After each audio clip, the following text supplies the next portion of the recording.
The first snowflakes of winter drifted down from an iron-grey sky, settling like ghosts upon Thomas Blackwood's shoulders as he stood at the edge of his property. 40 years had etched deep lines around his eyes, eyes that had seen too much. Death to believe in beginnings anymore.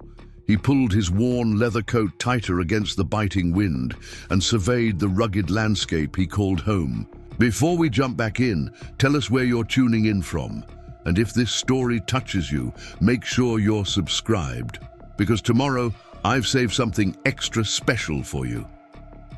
Eagle's Ridge Cabin sat perched defiantly on the mountainside, overlooking what remained of Pinewood Valley below. The timber and stone structure wasn't fancy, but it was defensible, and after what he'd lived through, Thomas valued safety above comfort. The cabin had stood for 15 winters, but Thomas had inhabited it for only 5. Before that, he'd roamed, first as a Union scout during the war, then as a guide for settlers heading west, until a Sioux arrow had found his thigh and a Confederate bullet had shattered his left shoulder, leaving him with a permanent limp and nightmares that never quite faded. He hadn't meant to stay in one place this long, but the mountain had a way of claiming those who sought its shelter. Thomas limped back toward the cabin as the snow began to fall more heavily. Inside, a fire struggled against the draft that whistled through the rough-hewn walls. He stoked it mechanically, his movements precise but devoid of urgency. Time moved differently for a man who lived alone. There was no one waiting for his return, no voice to answer his silence. He'd grown accustomed to it, or so he told himself. The interior of Eagle's Ridge was Spartan but functional. Pelts lined the walls for insulation. A sturdy table bore the scars of countless knife marks, and a shelf held his few books, military strategy, plant identification, and a tattered Bible he kept more out of habit than faith. A single chair faced the hearth. He'd never needed a second. From his window, he could see all the way down to what remained of Pinewood Valley, once a prosperous settlement of farmers, miners, and merchants. The great fire 3 summers ago had changed everything, charred what couldn't flee and sent the rest running for safer ground. Only a handful of stubborn souls remained scattered across the valley floor, their homes like islands in a sea of blackened stumps and slowly recovering grassland. Thomas wasn't one for town visits, but necessity drove him down the mountain once. A month to trade pelts and purchase supplies. The people of Riverstone, the nearest proper town, knew him only as the Scout, or sometimes the Mountain Man. He spoke when commerce required it, and not a word more. He preferred it that way. Words had a way of opening doors, better left locked. That evening, as Thomas skinned a rabbit for his supper, a sound caught his attention. The distant toll of Riverstone's church bell ringing at an unusual hour. He paused, knife hovering over his work. The bell rang only for Sunday service, emergencies, or arrivals. Given the worsening weather, it couldn't be good news. He returned to his task, telling himself that whatever business called the townsfolk together was none of his concern. Yet something tugged at him, an unease he couldn't name. He'd developed instincts during the war that had kept him alive when others fell, a sense for approaching danger that hadn't dulled with the passing years. Tomorrow, he decided, he would make the trek into town a week earlier than planned, just to be certain. Morning arrived with a sky cleared of clouds, but not of cold. Thomas rose before dawn, pulled on his boots, and prepared for the journey. He strapped his old Army Colt revolver to his hip and slid a Winchester rifle into the saddle holster. The weapons were as much a part of his daily attire as his hat, tools for survival, not violence, though he was no stranger to either. His mare, Sadie, was the only company he kept. She was a sturdy mountain horse, sure-footed on treacherous trails and unfazed by the harsh elements. "Just a quick trip down," he told her as he saddled up, his voice rough from disuse. The mare blinked her ears in acknowledgement. The trail down to Riverstone was treacherous in the best conditions, and the fresh snow added new hazards. Thomas navigated it with the caution of someone who respected the mountain's caprice. 2 hours of careful descent brought him to the valley floor, where the destruction of the Great Fire was still evident. Blackened tree trunks stood like grave markers across the landscape, though patches of new growth had begun to reclaim what was lost. Nature was resilient that way, Thomas thought, unlike people.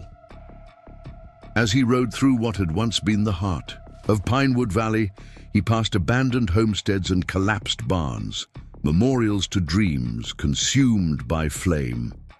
He'd watched the fire from his mountain perch, witnessed the orange glow that turned night to day as families fled with what little they could salvage. He hadn't gone down to help.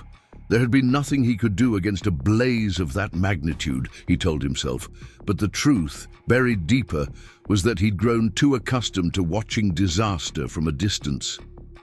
The trail widened as he approached Riverstone, transitioning from wilderness to something resembling civilization. The small town had swelled since the fire, absorbing those valley residents unwilling to abandon the region entirely. New structures stood alongside the original buildings, creating a patchwork of architectural styles that spoke of hasty construction and pragmatic necessity. Thomas tied Sadie outside the general store, avoiding the curious stares of those who recognized the solitary mountain dweller. Inside, Martha Simmons stood behind the counter, her stern face softening just slightly at his entrance. She was one of the few who treated him with something other than nervous deference or outright suspicion. "Thomas Blackwood," she said, adjusting her spectacles. "You're early this month." "Heard the bell yesterday," he replied, his voice low. "Trouble?" Martha's expression shifted, revealing something between concern and excitement. "Stagecoach arrival. Special delivery, you might say." She leaned forward, lowering her voice, though no other customers were present. "Mail-order brides, 3 of them for the Valley men who sent away, 2 already claimed by the Fitzgerald brothers." She paused, watching him for a reaction. "One without a groom to meet her." Thomas frowned. "Without a groom?" "Jacob Winters," Martha explained. "Sent away for her 3 months ago, caught fever and was buried 2 weeks past, poor soul. The girl arrived with no one to claim her." Thomas absorbed this information without comment. It wasn't his concern. He began listing the supplies he needed: coffee, ammunition, salt. But Martha wasn't finished. "She's staying at Doc Wilson's for now. Girl's trained as a nurse, apparently. Served in one of those eastern hospitals during the war. Doc's glad for the help, though heaven knows how long she'll stay once she realizes her intended is cold in the ground." Thomas had heard enough. He completed his transaction efficiently, gathered his supplies, and stepped back into the crisp morning air. The business of mail-order brides and unclaimed women was not his problem. He secured his purchases to Sadie's. Saddle, prepared to return to his mountain solitude when a commotion from the direction of the doctor's office caught his attention. A cluster of men had gathered outside the small building that served as Riverstone's medical facility. At their center stood Marshal Victor Hargrove, a problem Thomas had been watching from a distance for months. Hargrove had arrived in the aftermath of the fire, buying up abandoned properties for pennies and establishing himself as a power in the weakened community. He brought with him a cadre of rough men who enforced his growing claim to the valley's resources. Thomas hesitated, then led Sadie closer, keeping to the shadows of the buildings. He couldn't hear the words being exchanged, but the tension was evident in the rigid postures and gesticulating hands. Hargrove's voice occasionally rose above the others, carrying phrases like unclaimed property and my jurisdiction. The door to the doctor's office opened, and Elijah Wilson stepped out, his aged frame somehow imposing despite his years. "This is a place of healing," the doctor's voice carried clearly. "Take your business elsewhere, Hargrove." "The woman has no claim here," Hargrove responded, his hand resting too casually near his holstered pistol. "No husband, no property. The law says nothing about forcing a lady to accept unwanted attention," came another voice, female and unexpectedly firm. Thomas shifted position to see past the gathered men. Standing in the doorway behind the doctor was a woman he'd never seen before. She was tall and straight-backed, dressed in a practical blue traveling dress that had seen better days. Her hair was pulled back in a simple knot, chestnut with strands of copper where the morning light caught it. But it was her expression that held Thomas's attention, resolute, unafraid, despite being the focus of so many hostile eyes. "Miss Bennett," Hargrove removed his hat with exaggerated courtesy, "I'm simply offering protection in these dangerous times. A woman alone is still entitled to choose her own path," she finished for him. "Thank you for your concern, Marshal Hargrove, but as I've explained, I intend to work with Dr. Wilson until I determine my next steps." There was something in her posture that spoke of experience with difficult men. Thomas found himself watching. Her hands, capable, steady, unmarked by the hard labor that weathered most women's hands in these parts. A healer's hands, he thought. Preparing and narrating this story took us a lot of time, so if you are enjoying it, subscribe to our channel. It means a lot to us. Now back to the story. Hargrove's cordial facade slipped momentarily. "The offer won't remain open indefinitely, Miss Bennett. Pinewood Valley is changing. Smart folks recognize opportunity when it's presented." With that, he settled his hat back on his head and gestured to his men. They departed, but the threat lingered in the air like gun smoke after a shot. As the group dispersed, the woman, Miss Bennett, glanced around, her gaze sweeping past the onlookers. For the briefest moment, her eyes met Thomas's before he stepped back into the shadows. Something passed between them in that fraction of time. Recognition, not of faces, but of something deeper. The recognition of souls who had witnessed too much suffering to be easily frightened by mere men with guns. Thomas turned away. Whatever trouble this woman had found herself in, it wasn't his concern. He had his own sanctuary to maintain, his own hard-won peace to protect. He mounted Sadie and directed her toward the trail home, trying to ignore the prickling sensation between his shoulder blades, the feeling of being watched. As he reached the edge of town, a voice called out, stopping him. "Mr. Blackwood!" He turned in the saddle. Dr. Wilson approached, moving with the careful gait of a man whose joints protested the cold. "Doctor," Thomas acknowledged with a slight nod. "A moment of your time." Wilson glanced back toward town. "It's about Miss Bennett." "Not my business," Thomas replied flatly. "Perhaps it should be." The doctor's eyes were sharp despite his age. "Hargrove has been looking for ways to strengthen his claim on the valley. A woman without protection is just another resource to be acquired in his mind. There are other men in town." "Yes," Wilson agreed. "Men who watch and do nothing as he slowly takes control. Men who've forgotten what it means to stand for something." The rebuke was gentle but unmistakable. "Miss Bennett is not just any nurse. She worked in the field hospitals at Antietam and Cold Harbor. She's seen the worst of what men can do to each other."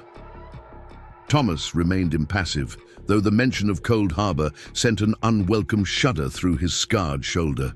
He'd been there too, had crawled through hell dragging wounded men to safety until the rebel bullet found him. "She needs time," Wilson continued. "Time to decide her own course without Hargrove's pressure. Your cabin is not a sanctuary." "But strays," Thomas cut him off. "I live alone for a reason, Doctor." Wilson studied him for a long moment. "We all have our reasons, son, some better than others." he sighed. At least consider it. The woman saved more lives during that war than most of us can claim in a lifetime of trying. Thomas offered no response. He turned Sadie back toward the mountain trail, his mind already reaching for the solitude that awaited him. Yet as he ascended, the image of the woman stayed with him, her straight back, steady hands, and eyes that didn't flinch before Hargrove's thinly veiled threats. Eyes that had seen battlefields and still managed to look at the world without, surrendering to despair. By the time he reached Eagle's Ridge, snow had begun to fall again. Thomas stabled Sadie, unpacked his supplies, and built up the fire against the gathering cold. But the routine tasks failed to settle his thoughts as they usually did. The valley spread out below his window, vast and vulnerable. Somewhere down there, a woman who had traveled across half a continent to marry a dead man now faced a choice between an unwanted suitor and an uncertain future. Not his problem, he reminded himself, as darkness fell. Not his fight. He tried to convince himself of this as he sat before the fire, cleaning his rifle with methodical precision. The war had taught him that a man couldn't save everyone. Trying only ensured you'd witness more death up close. Better to keep your distance. Protect what little piece you'd managed to carve out of a brutal world. The first gunshot echoed up from the valley just after midnight, followed by several more in quick succession. Thomas was on his feet instantly, moving to the window despite knowing he wouldn't be able to see anything in the darkness. The sounds had come from the direction of Riverstone. He told himself it wasn't unusual. Saturday nights in frontier towns often ended with gunplay. But something about the pattern troubled him. Not a drunken dispute, but something more deliberate. Thomas returned to his chair, but sleep eluded him. When dawn finally broke, he stood at his window again, watching as the first light revealed a plume of smoke rising from Riverstone's direction. Not the controlled smoke of morning fires, but the thick, greedy column of a structure fully engulfed. The decision formed before he consciously made it. He was saddling Sadie within minutes, descending the mountain trail at a pace that bordered on reckless. The smoke grew more pronounced as he approached town, and now he could see that it came from the direction of the doctor's office. The scene that greeted him confirmed his worst suspicions. The small medical building was a smoldering ruin, its roof collapsed and walls blackened. A crowd had gathered, their faces solemn as bucket. Chains worked to prevent the fire from spreading to adjacent structures. Thomas dismounted, scanning the crowd for Dr. Wilson or the woman, Miss Bennett. He found Martha Simmons instead, her face streaked with soot.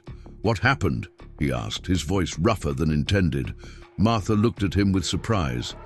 "Thomas, didn't expect to see you back so soon." She wiped her forehead with a handkerchief. "It was Hargrove's men, though no one will say it aloud. Came in the night, shot up the place, then set it ablaze." A cold fury settled in Thomas's chest. "The doctor?" Martha's expression crumpled. "Took 2 bullets trying to protect his patients. They've taken him to the undertaker's." Thomas absorbed this news silently. Wilson had been one of the few decent men left in the region, one of the few who'd treated Thomas with dignity, despite his scars and solitary nature.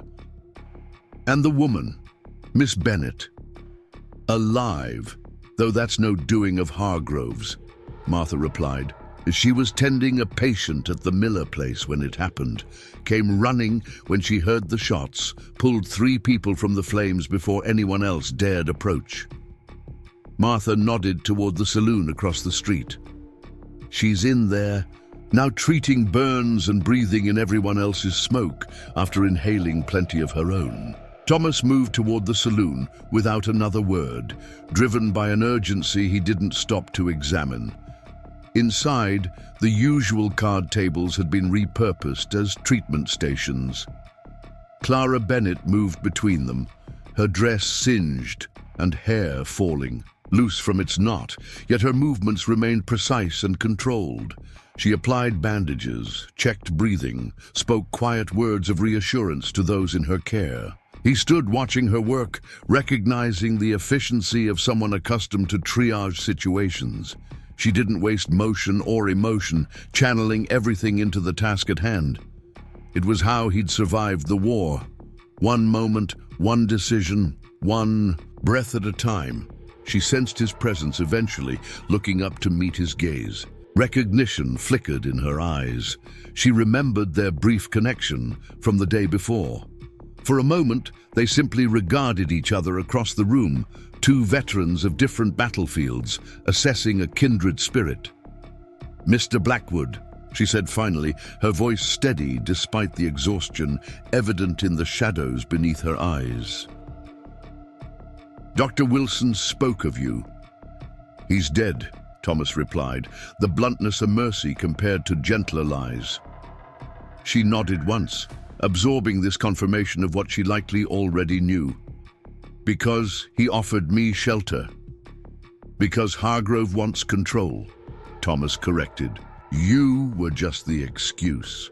Her hands stilled on the bandage she was securing, an excuse that cost a good man his life. The first of many, if Hargrove has his way. Thomas stepped closer, lowering his voice. "He'll come for you next. Today, tomorrow, doesn't matter when. Only matters that he's made his intention clear." "I'm not afraid of Victor Hargrove," she said, though something in her eyes suggested she understood the danger perfectly. "You should be," Thomas replied. "Not because of what he might do to you, but because of what he'll do to anyone who stands with you." Clara finished the bandage and straightened, facing him directly. "What would you suggest, Mr. Blackwood? That I run? Surrender? Neither option honors Dr. Wilson's sacrifice." "I suggest," Thomas said after a moment, "that you consider a third option." She waited, her gaze unwavering. "My cabin, Eagle's Ridge. It's defensible, isolated, and Hargrove's men won't risk the mountain trails in winter." Surprise registered briefly on her face. "You're offering me sanctuary. Temporary," he emphasized, "until spring thaw, when you can safely travel beyond Hargrove's reach." She studied him, assessing not just his offer, but the man behind it. "Why would you risk involving yourself?" It was a fair question, one he'd asked himself during his reckless descent from the mountain. The answer came with unexpected clarity. Because Wilson was right. Some of us have forgotten what it means to stand for something. Clara glanced at the patient still needing her attention. "I can't abandon these people." "You can't help them if you're dead," Thomas countered bluntly. "Once Hargrove realizes you survived, he'll make an example of you. That helps no one." She was silent for a long moment, the weight of decision heavy in her expression. Finally, she nodded. "I need an hour to stabilize the critical patients and leave instructions for their care." "You have 30 minutes, Thomas replied. "I'll secure supplies." As he turned to leave, she called after him. "Mr. Blackwood." He paused, looking back. "Thank you." He acknowledged her gratitude with the barest inclination of his head, then stepped back into the morning light. The decision was made. After 5 years of isolation, he was bringing a stranger into his sanctuary. Every instinct honed by war and wilderness told him it was a mistake. Yet, as he gathered the necessary supplies, medicine, bandages, extra ammunition, he couldn't shake the certainty that for the first time since climbing that mountain, he was doing something that mattered. Precisely 30 minutes later, Clara emerged from the saloon, a small medical bag clutched in one hand. She'd changed into more practical attire, a riding skirt and sturdy boots, and had secured her hair beneath a plain hat. Someone had found her a coat, too large but serviceable against the mountain cold. "I'm ready," she said simply. Thomas helped her mount behind him on Sadie, noting how she settled herself with the confidence of someone familiar with horses. As they rode out of Riverstone, he felt the weight of eyes tracking their departure, some concerned, some curious, some calculating how quickly word would reach Hargrove. The trail grew steeper, and Clara's arms tightened around his waist for balance. Thomas found himself acutely aware of her presence, the warmth of another human body after years of solitude, the subtle scent of smoke and antiseptic that clung to her clothes, the steady rhythm of her breathing against his back. "How did you come to be in Riverstone?" he asked, breaking the silence as Sadie navigated a particularly narrow section of trail. Clara didn't immediately answer, and he wondered if she'd heard him over the wind. Then her voice came close to his ear. "I answered an advertisement. Jacob Winters wanted a wife with medical knowledge for his new practice in Pinewood Valley. He described a growing community, fertile land, opportunity." A pause. "I should have known it was too promising to be true." "Why leave the East at all?" Thomas pressed, not out of idle curiosity, but from a need to understand what drove this woman to journey so far into uncertainty. "There was nothing left for me there," she replied, her voice matter-of-fact rather than self-pitying. "My parents died in a fever outbreak the year before the war. My brother fell at Gettysburg. The hospital where I worked closed once the wounded stopped arriving." She adjusted her grip as Sadie navigated a steep incline. "And I'd seen enough of crowded cities and their diseases to last a lifetime." Thomas nodded, though she couldn't see the gesture. "The mountain air is cleaner," he offered. It was inadequate comfort, but it was true. "Yes," she agreed, "though I didn't expect my first breath of it to be filled with smoke." The bitter irony in her tone was familiar, the gallows humor of those who'd witnessed too much suffering, to pretend the world was just or fair. He'd heard it around campfires during the war, in field hospitals where men laughed because the alternative was to scream.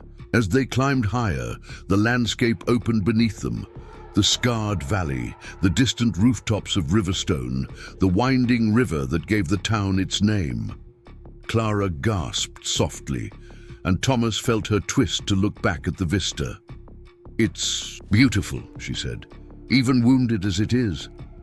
Thomas considered the view he'd seen 1,000 times through new eyes. "It heals slowly," he replied. "The valley, after the fire."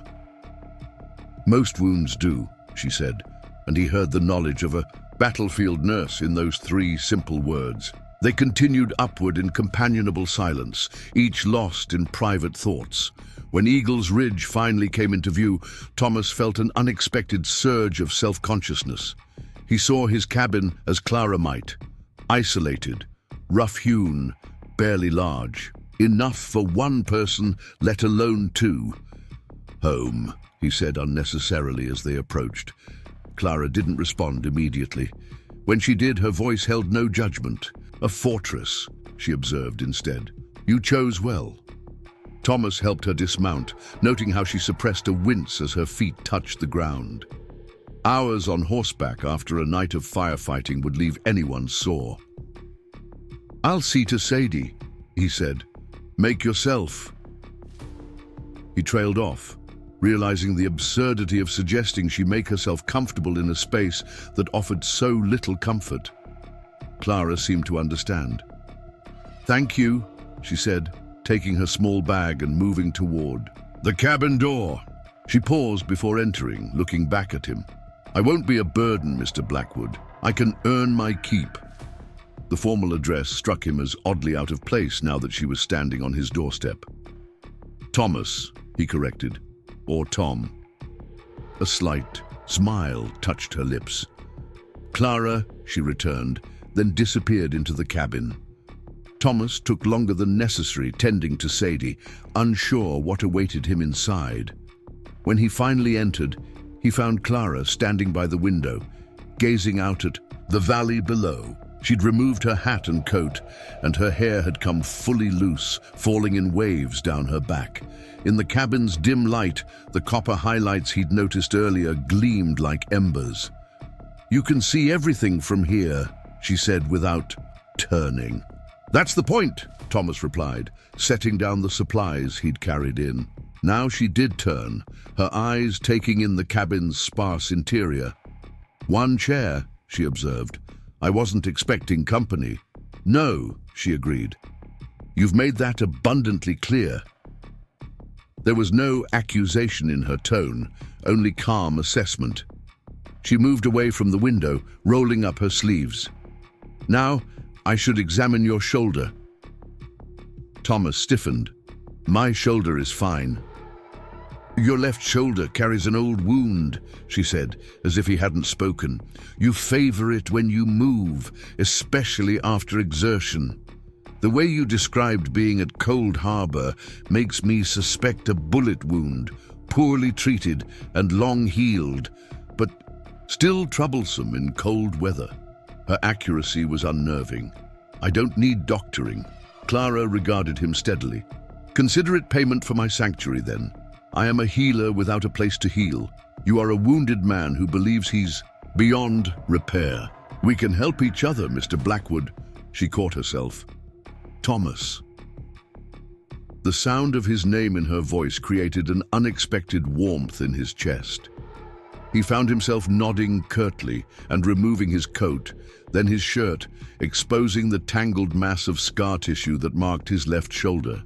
Clara approached without hesitation, her clinical gaze assessing the old injury. Her fingers were cool against his skin as she gently probed the damaged muscle and misaligned bone. There was nothing intimate in her touch. It was professional, detached, yet Thomas couldn't remember the last time another human hand had made contact with his bare skin. "The bullet fragmented," she said, not a question, but a statement, "and whoever removed it was in a hurry." "Field hospital." Thomas confirmed. They had more pressing cases. Clara made a soft sound of understanding. "I've seen too many like this. The immediate danger passes, but the body never quite forgets." Her hands moved to his arm, testing range of motion. "I can help with the pain and stiffness, though the damage is too old to fully reverse." "I've managed," Thomas replied. She stepped back, allowing him to reclaim his shirt. "Yes," she said, "you have. But managing pain and living well are not the same thing." Their eyes met, and Thomas had the disconcerting sense that she was seeing past his scars to the deeper wounds beneath. The ones that had driven him up this mountain and kept him there, alone, for 5 long years. "I'll make some tea," Clara said, breaking the moment. "For the inflammation, it won't taste pleasant, but it will help." As she busied herself with the kettle, Thomas watched her move about his space with the quiet efficiency he'd witnessed in the saloon. She didn't invade, she integrated, finding ways to exist alongside his established patterns rather than disrupting them. Outside, the mountain wind howled as another storm approached. Inside, for the first time in years, Eagle's Ridge cabin contained 2 people instead of 1. Thomas wasn't sure whether to find this comforting or terrifying. Perhaps, he realized, as Clara handed him a steaming cup of bitter-smelling tea, it was both. The storm arrived with nightfall, battering the cabin with wind and sleet that tapped against the windows like impatient fingers. Thomas added another log to the fire, watching as Clara carefully organized her medical supplies on a corner of the table.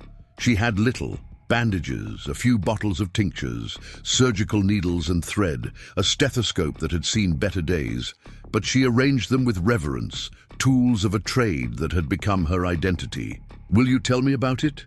she asked without looking up from her work. "Cold Harbor?" Thomas stiffened. Few people knew of his service there, and fewer still would dare to ask. "Why?" "Because we're stranded together on a mountain," she replied, meeting his eyes now. "And because hiding from the past doesn't make it fade." She hesitated. "I was there too. Not the fighting, but the aftermath. The field hospital." Thomas sank into his chair, memories he'd tried to bury suddenly. Vivid, The chaos of Grant's disastrous assault. Men falling by the thousands in minutes, the desperate scramble to drag the wounded to safety as Confederate bullets sought them in the no-man's land between lines. "I was a scout," he said finally, "supposed to observe and report, not engage. But when the assault failed, he trailed off, his hand unconsciously moving to his scarred shoulder. There were too many wounded, too exposed. I couldn't just watch." Clara nodded, understanding without needing details. "June 3rd, she said softly. "The worst day.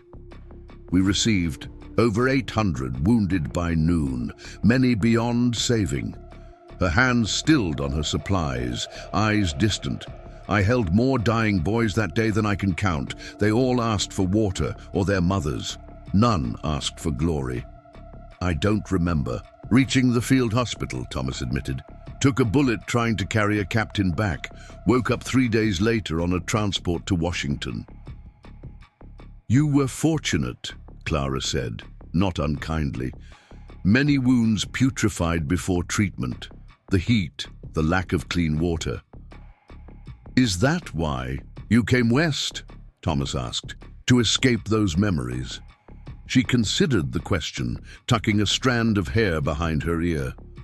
"Not to escape them, to use them." Her voice strengthened. "I learned more about medicine in those hospitals than most doctors learn in a lifetime of practice. Out here, those skills matter. In Boston, I was just another war nurse, useful during crisis, but an uncomfortable reminder afterward." Thomas understood. He'd faced similar sentiments upon returning from war, honored in theory, but unwelcome in practice. Veterans with haunted eyes and damaged bodies didn't fit peacetime society's desire to forget the conflict's true cost. Jacob Winters wrote that Pinewood Valley needed healing, Clara continued, that a community rising from nothing had no doctor, no midwife. He described families with children, a future being built. She smiled ruefully. "I should have questioned why a man would seek a bride through advertisement rather than court locally. The desperation should have been obvious." "Winters wasn't desperate," Thomas corrected her, "just practical. Riverstone had 3 unmarried women of suitable age before the fire. Afterward, none. Men outnumber women 5 to 1 in these territories. A mathematical problem," Clara said with a hint of bitterness. "Is that how you see it?" Thomas met her gaze directly. "No. I see a woman who traveled 2,000 miles on the strength of a promise, only to find it hollow. I see someone who could have claimed victimhood, but chose purpose instead." He looked away, uncomfortable with his own forthright assessment. "Practical, like Winters, but stronger." A silence settled between them, punctuated by the crackling fire and the storm's persistent assault. Clara resumed her inventory, and Thomas busied himself preparing a simple meal of dried venison and beans. The domesticity of the scene struck him as surreal. 14 hours earlier, she'd been a stranger. Now she occupied his space as if it were the most natural thing in the world. "We'll need to expand your supplies," he said as they ate. "More food, medicine, ammunition." Clara raised an eyebrow. "You anticipate a siege?" "I anticipate Hargrove," Thomas replied. "He won't risk the mountain trails during the storm, but he'll come once it passes. Men like him don't accept defiance." "You know his kind well," she observed. Thomas nodded grimly. "I've scouted for worse, men who wrap greed in righteousness, who justify cruelty as necessity." He set down his plate. "The land east of the valley, is it settled?" Clara considered. "Not that I heard. Jacob wrote that the Eastern Territory was unsuitable for farming, too rocky." "It's also the obvious escape route when the snow melts," Thomas explained. "Hargrove will watch it.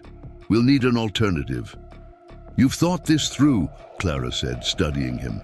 "You've been planning escape routes since you arrived here, haven't you? Always preparing for retreat." Her perception was uncomfortable in its accuracy. Since the war, Thomas had approached every situation with an eye toward withdrawal. No position was permanent, no sanctuary absolute. Only a fool believed otherwise. "Caution keeps you alive," he said simply. "So does trust," Clara countered. "At some point you must stand your ground." The statement hung between them, challenging an assumption Thomas had lived by for years. He didn't reply, and Clara didn't press. Instead, she rose and moved to the window, gazing out at the storm-shrouded darkness. "Where will I sleep?"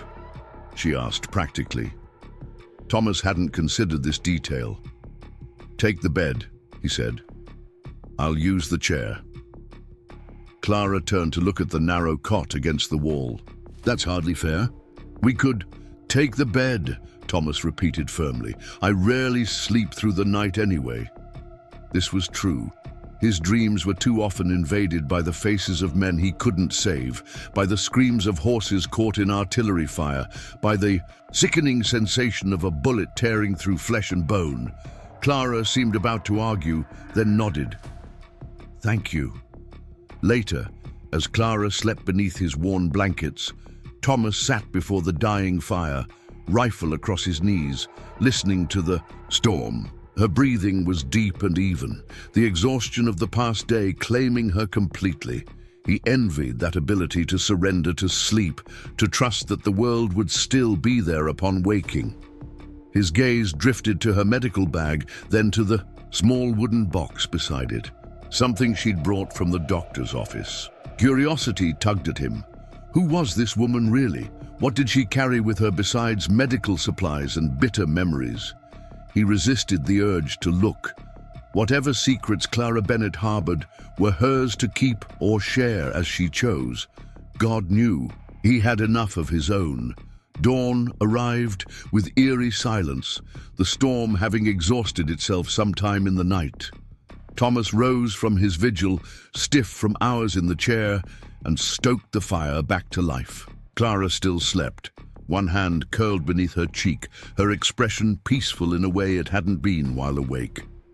He moved quietly, preparing coffee and checking the perimeter of the cabin. The storm had left nearly a foot of fresh snow, pristine and unmarked. Good. Any approach would be visible for miles. When he returned inside, Clara was awake, folding the blankets with hospital corners. "Good morning," she said, her voice still rough with sleep. Thomas nodded in acknowledgement and poured coffee into his single mug, offering it to her. She accepted with a slight smile.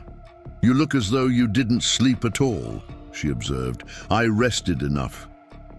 He turned to the window, surveying the valley below. Storms passed, no tracks yet. Clara joined him, careful to maintain a respectful distance. "It's beautiful," she said softly, "like a blank page."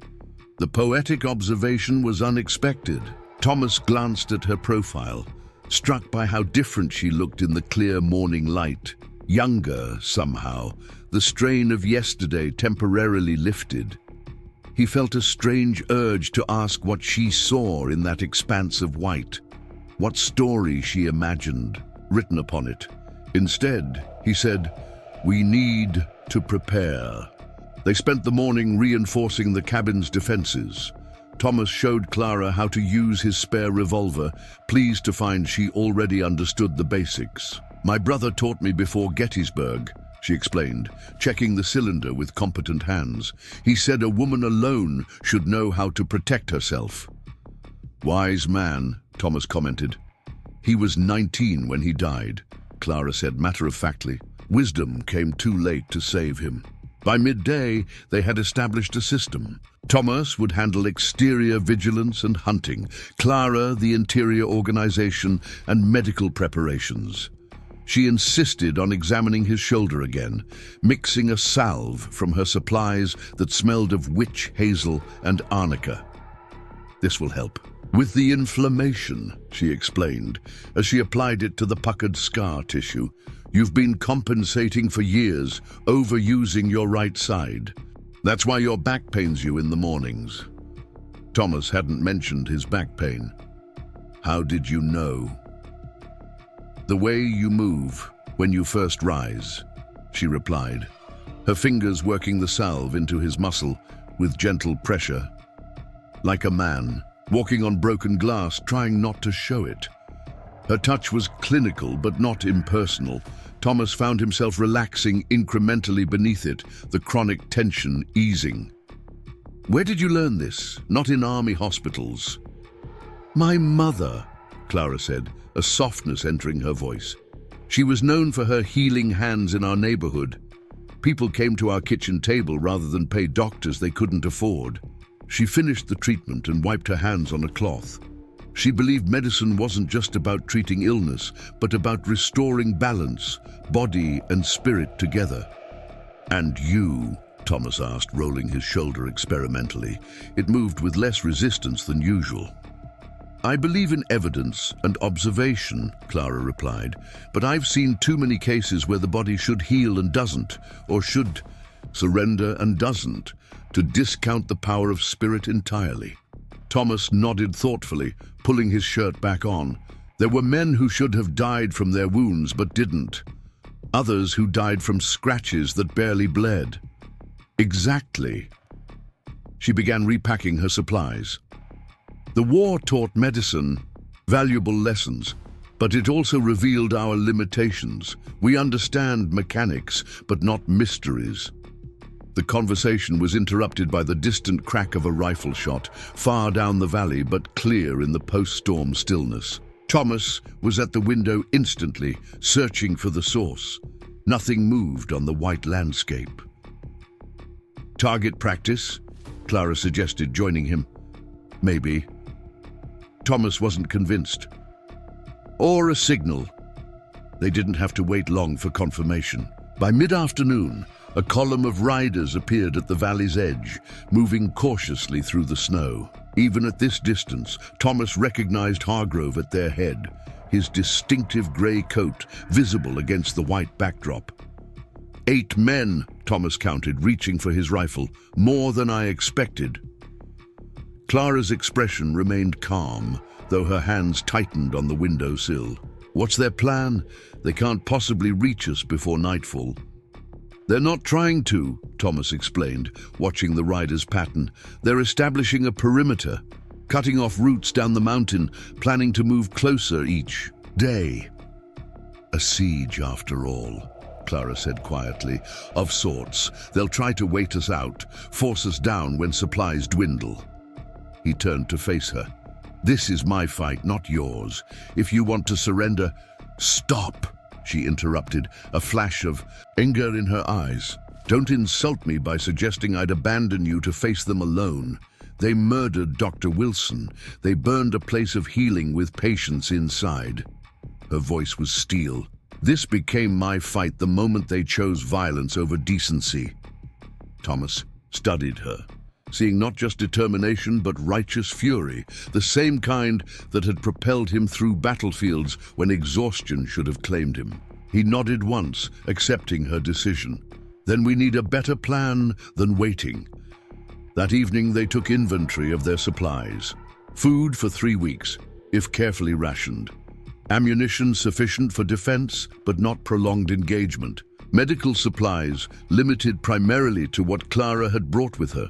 It wasn't ideal, but neither was it desperate, yet. "We should consider alternatives to fighting," Clara suggested as they sat before the fire. "Perhaps negotiations." Thomas shook his head. "Hargrove wants the valley, everything in it. He's using you as pretext, but the goal is larger." He prodded the fire absently. "I've been watching him for months. Every abandoned homestead, every struggling widow's farm, he acquires them one way or another. He's building an empire out of the fire's devastation. Then why not simply take what he wants?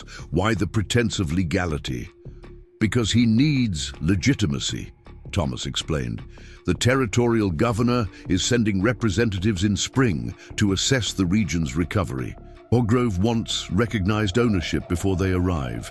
Clara absorbed this information. "So I'm a complication to his timeline." "A significant one," An Eastern woman with nursing credentials claiming mistreatment would raise questions he'd rather avoid. "And you?" she asked. "What complication do you represent?" Thomas considered the question. A witness he can't control. Someone who's observed his pattern without participating in the community he's manipulating. They sat in contemplative silence, the fire casting long shadows across the cabin's interior. Clara's presence had transformed the space in subtle ways. A shawl draped over the bed, her medical supplies arranged neatly on a shelf, the scent of her salves mingling with the familiar smells of wood smoke and leather. For a place built to accommodate solitude, it adapted surprisingly well to companionship. "Tell me about her," Clara said suddenly. "The woman whose absence shaped this cabin." Thomas went still. No one had dared ask him directly about Elizabeth. In years, the townspeople knew only that he'd had a wife once, that she was gone, and that the subject was forbidden. "Her name was Elizabeth," he said finally, the words feeling strange in his mouth after so long unspoken. "She died of typhoid. During the war while I was away, I learned of it 3 months after her passing, through a letter that had followed me through 4 camps and 2 battlefields." Clara's expression held sympathy without pity. "You never got to say goodbye." "No." The word came out rougher than intended. "She was buried by strangers, our home sold to cover debts. By the time I returned, there was nothing left of our life together except memories I couldn't trust and grief I couldn't express." "So you came west," Clara surmised. "Eventually, after the war, after my discharge, I drifted, took work where I could find it, guiding settlers, delivering mail, hunting, nothing permanent." He stared into the fire. "The mountains offered something cities couldn't." "Solitude," Clara said. "Room for grief to expand without witnesses." The accuracy of her assessment struck him. "Yes, I understand," she said simply. And somehow, Thomas believed she did, not through identical experience, but through parallel suffering, through the shared language of loss that needed no translation. The moment was broken by the sudden, sharp whinny of Sadie from the lean-to stable attached to the cabin. Thomas was on his feet instantly, rifle in hand. "Stay inside," he ordered, moving toward the door.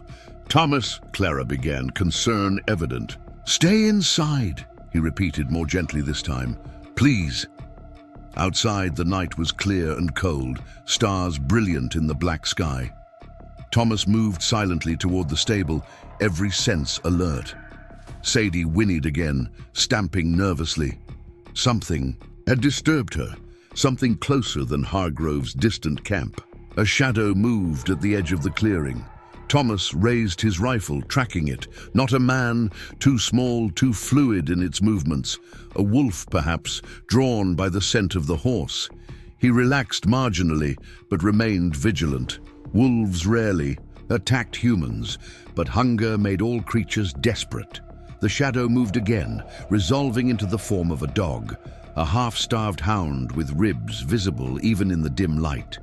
It froze when it sensed Thomas's attention, ears flattening in, submission or fear. "Easy," Thomas said softly, lowering his rifle slightly. The dog trembled, but didn't retreat.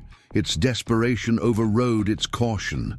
Thomas recognized the animal now, one of the hunting dogs from the Fitzgerald homestead in the valley. It must have fled during Hargrove's campaign of intimidation.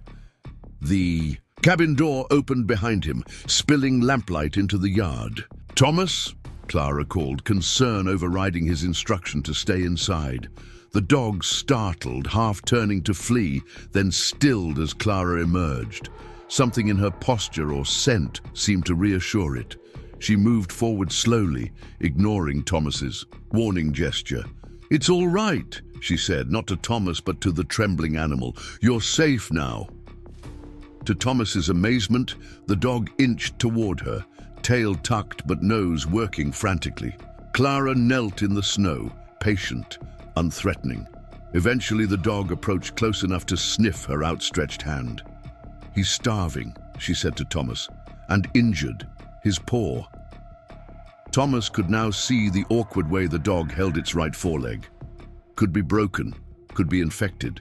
Clara gently coaxed the animal closer, examining it with careful hands. "Both, I think. He needs treatment and food." She looked up at Thomas, a question in her eyes. He should refuse. Another mouth to feed, another responsibility in an already precarious situation. But something in Clara's expression stopped his objection before it formed. This was important to her.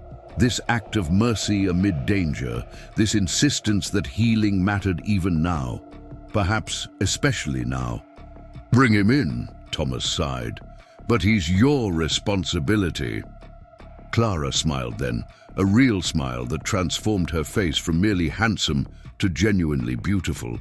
It caught Thomas off guard, that smile, like sunlight breaking unexpectedly.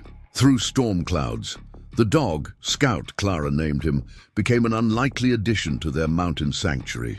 Despite his injuries, he proved his worth as a sentinel, his hearing far keener than human ears. He alerted them to approaching wildlife and, more valuably, to the movements of Hargrove's men as they established camps at strategic points around. The mountain's base. Days passed, stretching into a week. The siege settled into a pattern. Hargrove's men maintained their positions, but didn't attempt the treacherous ascent. Thomas and Clara established routines, dividing tasks and respecting boundaries within the cabin's confined space. They spoke more freely now, sharing stories of their pasts in the quiet evenings, not all at once, but in measured doses, like medicine carefully administered. Thomas learned that Clara had been engaged before the war to a young doctor who'd volunteered as a surgeon and died at Second Bull Run.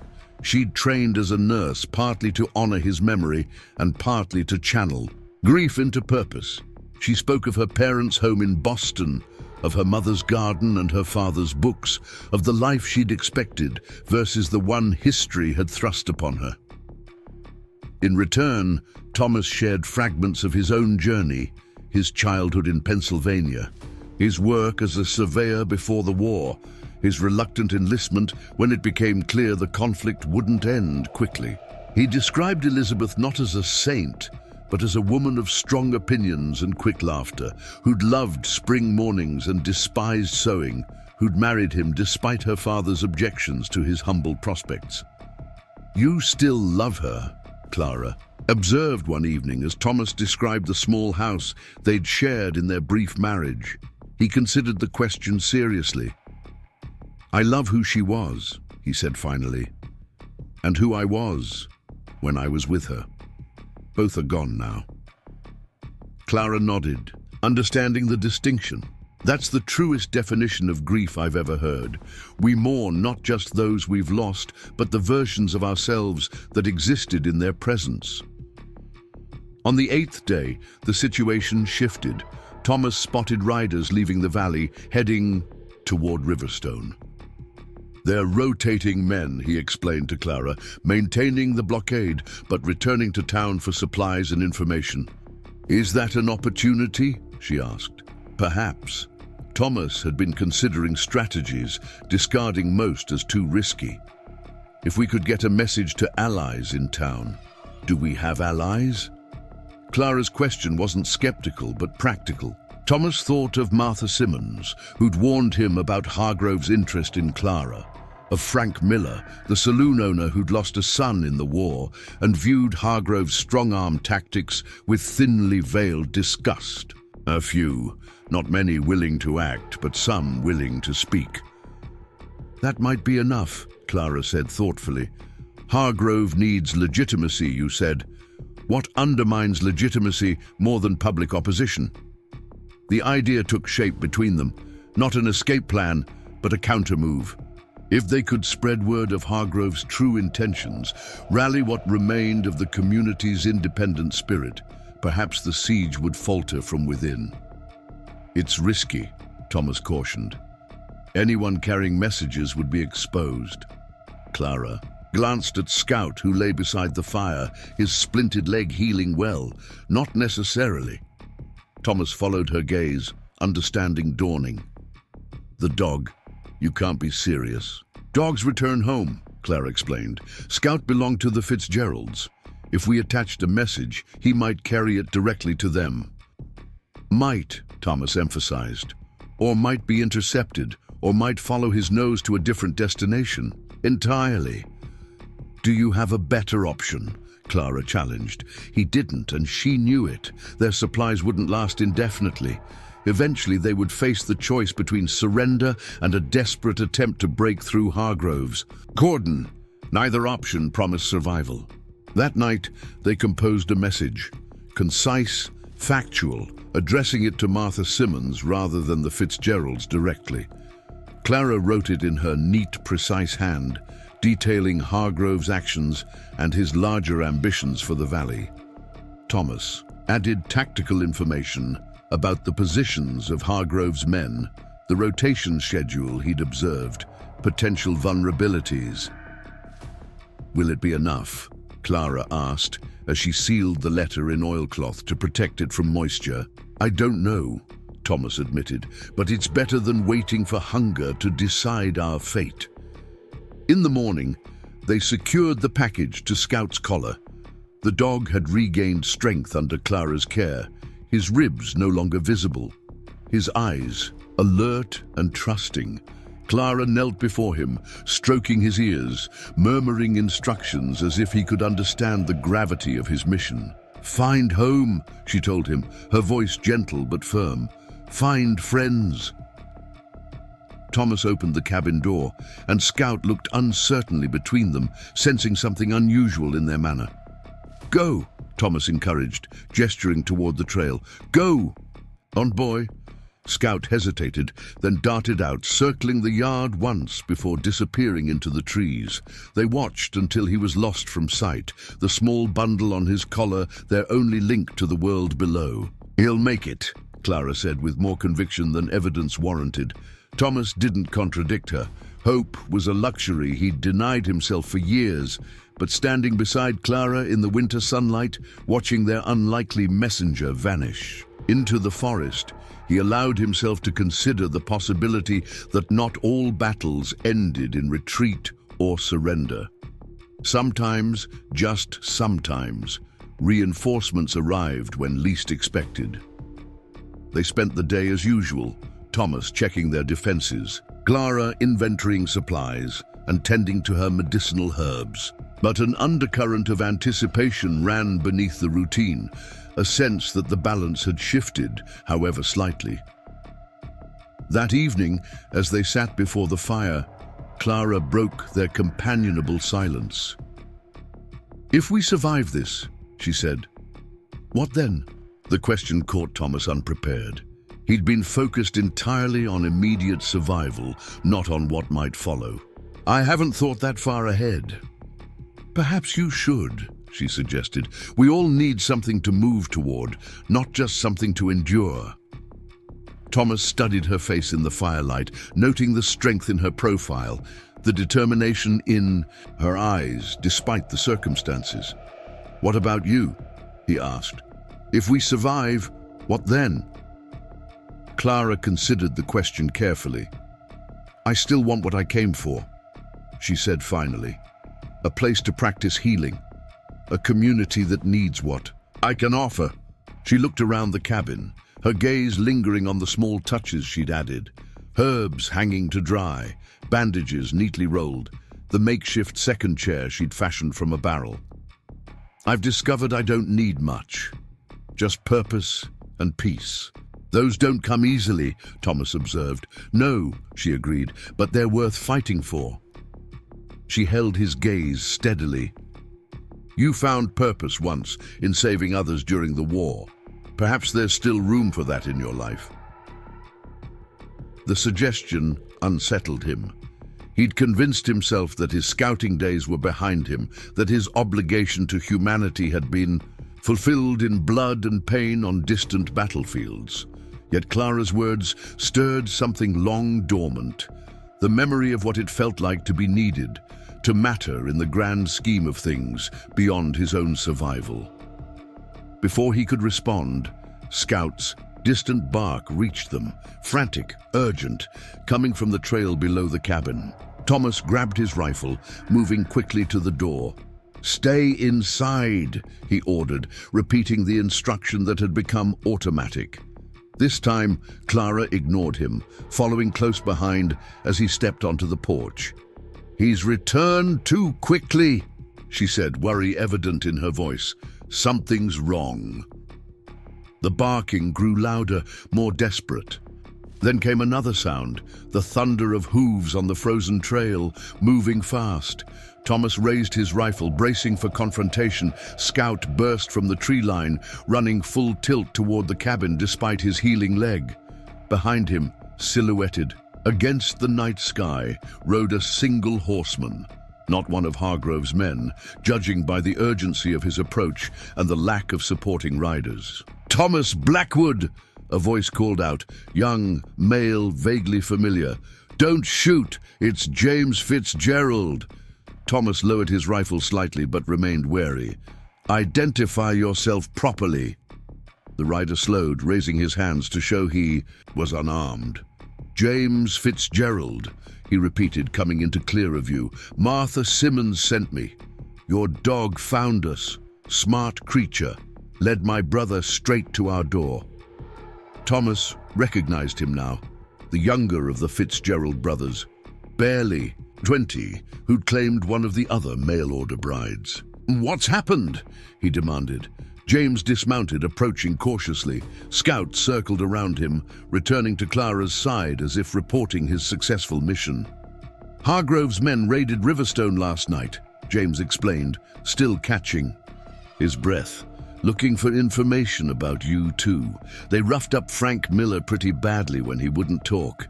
Clara stepped forward. "Is he all right?" "Docs!" James caught himself, remembering there was no doctor anymore.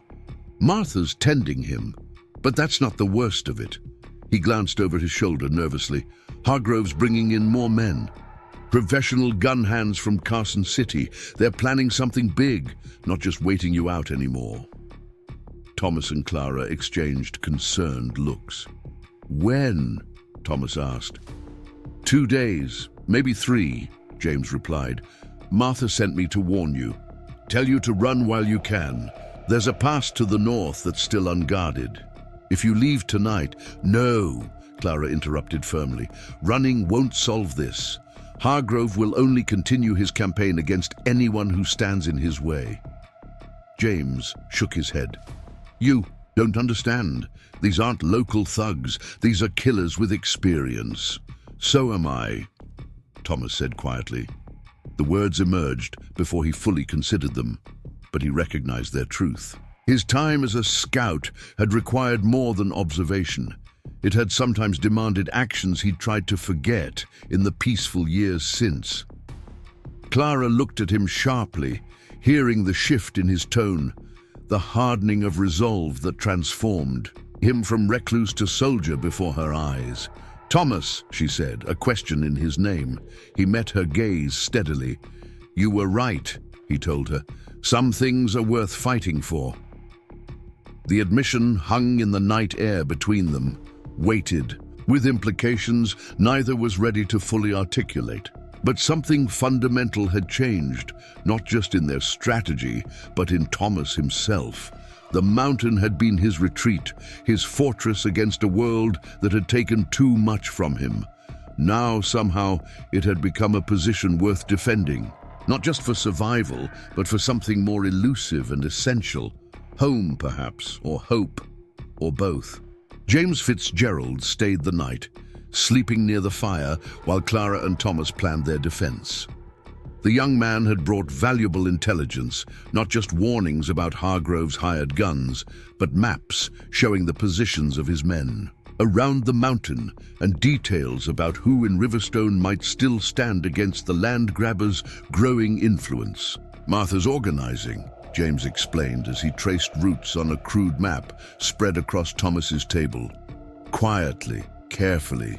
After what happened to Dr. Wilson, folks are scared, but they're angry too. Nobody liked seeing Frank Miller beaten in his own establishment. Thomas studied the map with a scout's practiced eye. Hargrove's making mistakes, he observed, getting impatient, showing his hand too early. What does that mean for us?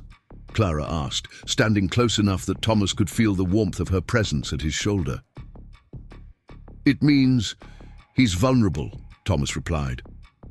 Men who lose their discipline lose their advantage. Dawn arrived with fresh snowfall, light but persistent. James prepared to depart, carrying detailed instructions for Martha and anyone else willing to resist Hargrove's campaign. Thomas walked him to his horse, speaking privately while Clara watched from the doorway. "If this goes badly," Thomas said, his breath fogging in the cold air, "there's a cache of supplies in a cave 2 miles north of here, enough to get Clara safely to Carson City if necessary." James nodded gravely. "It won't come to that. Just make sure she knows where to find it," Thomas insisted, "whether I'm able to tell her or not." The young man clasped Thomas's shoulder.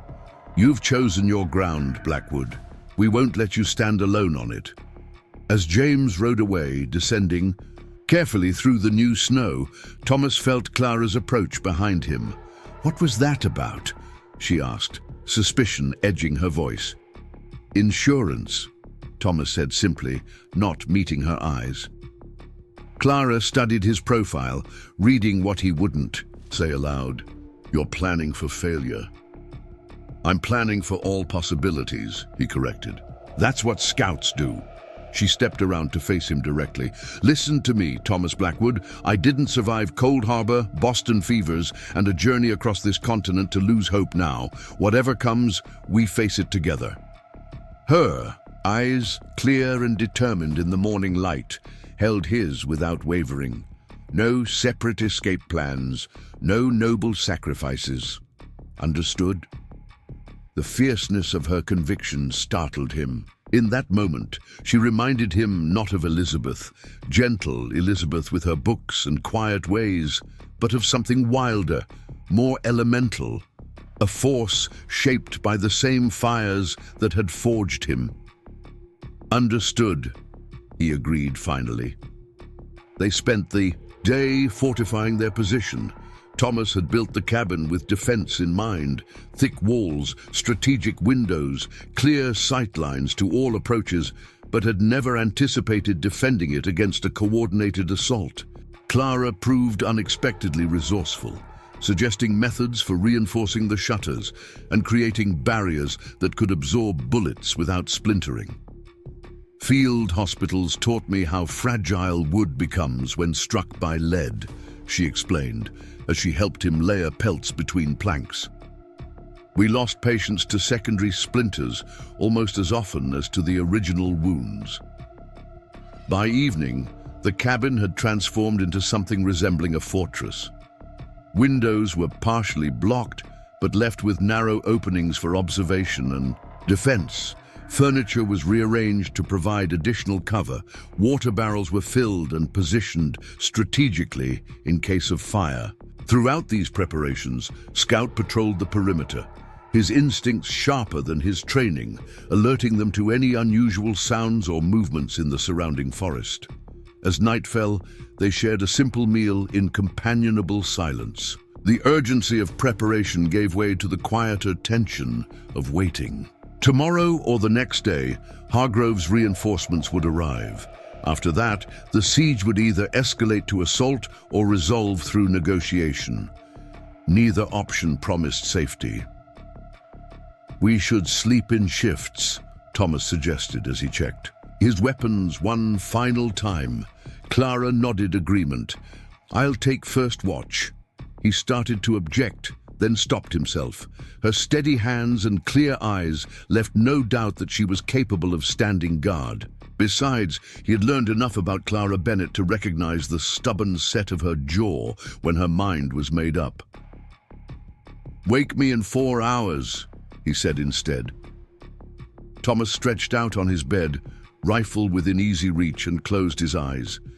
He didn't expect sleep to come easily. It rarely did, even in peaceful times, but exhaustion claimed him more quickly than anticipated.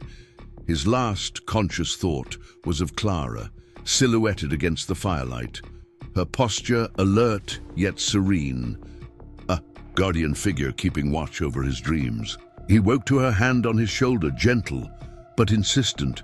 "Thomas," she whispered, "someone's coming."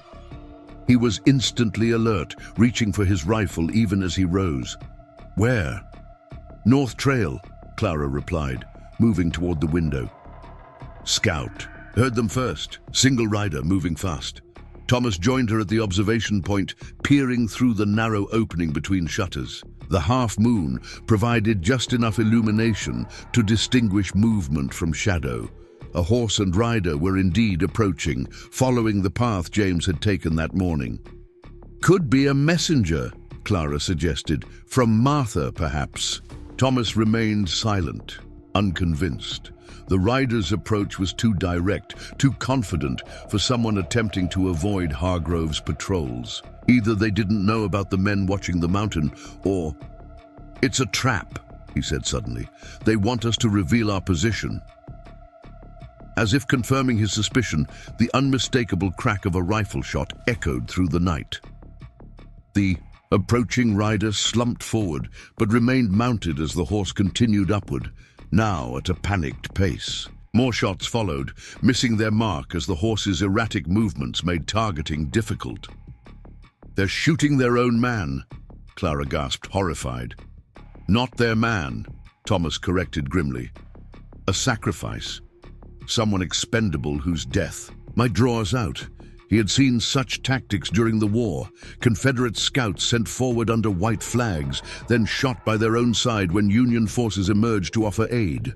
The wounded rider was closer now, close enough to make out details.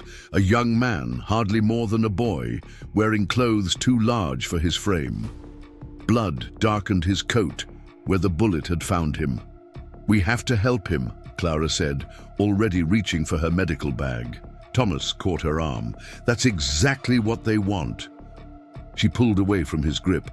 "I don't care. I'm a healer, Thomas. I can't watch someone die when I might save them." Before he could argue further, she was moving toward the door, determination in every line of her body. Thomas cursed under his breath but followed, positioning himself to provide covering fire if necessary. She was right, damn her. Some principles transcended tactics. Clara stepped onto the porch, Scout at her heels, as the horse clattered into the yard. The rider was barely conscious, swaying dangerously in the saddle. Without hesitation, Clara approached, speaking soft reassurances to both horse and man. "Easy now," she soothed, reaching for the bridle. "You're safe. Let me help you."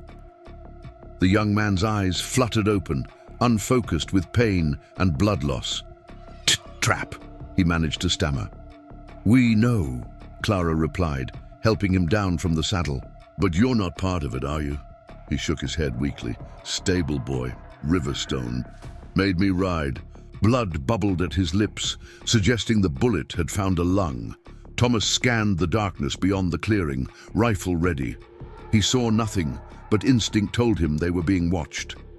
"Inside," he urged. "Now." Together, they half-carried the wounded boy into the cabin.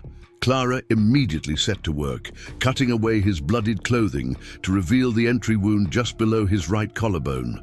Thomas secured the door and resumed his vigil at the window while she worked. "Well?" he asked after several tense minutes. "The bullet passed through," Clara replied, her hands steady as she applied pressure to the wound. "But there's significant bleeding, and his right lung is compromised." She met Thomas's questioning gaze. "He needs surgery, proper care, more than I can provide here." The boy, no more than 16, Thomas guessed, drifted in and out of consciousness as Clara worked. His breathing was labored, each inhalation a visible struggle. "John," he mumbled deliriously. "Name's John." "Rest, John," Clara soothed. wiping his forehead with a damp cloth. "Save your strength." Thomas continued his surveillance, expecting an attack to follow this cruel diversion. But the night remained eerily quiet, as if the mountain itself held its breath.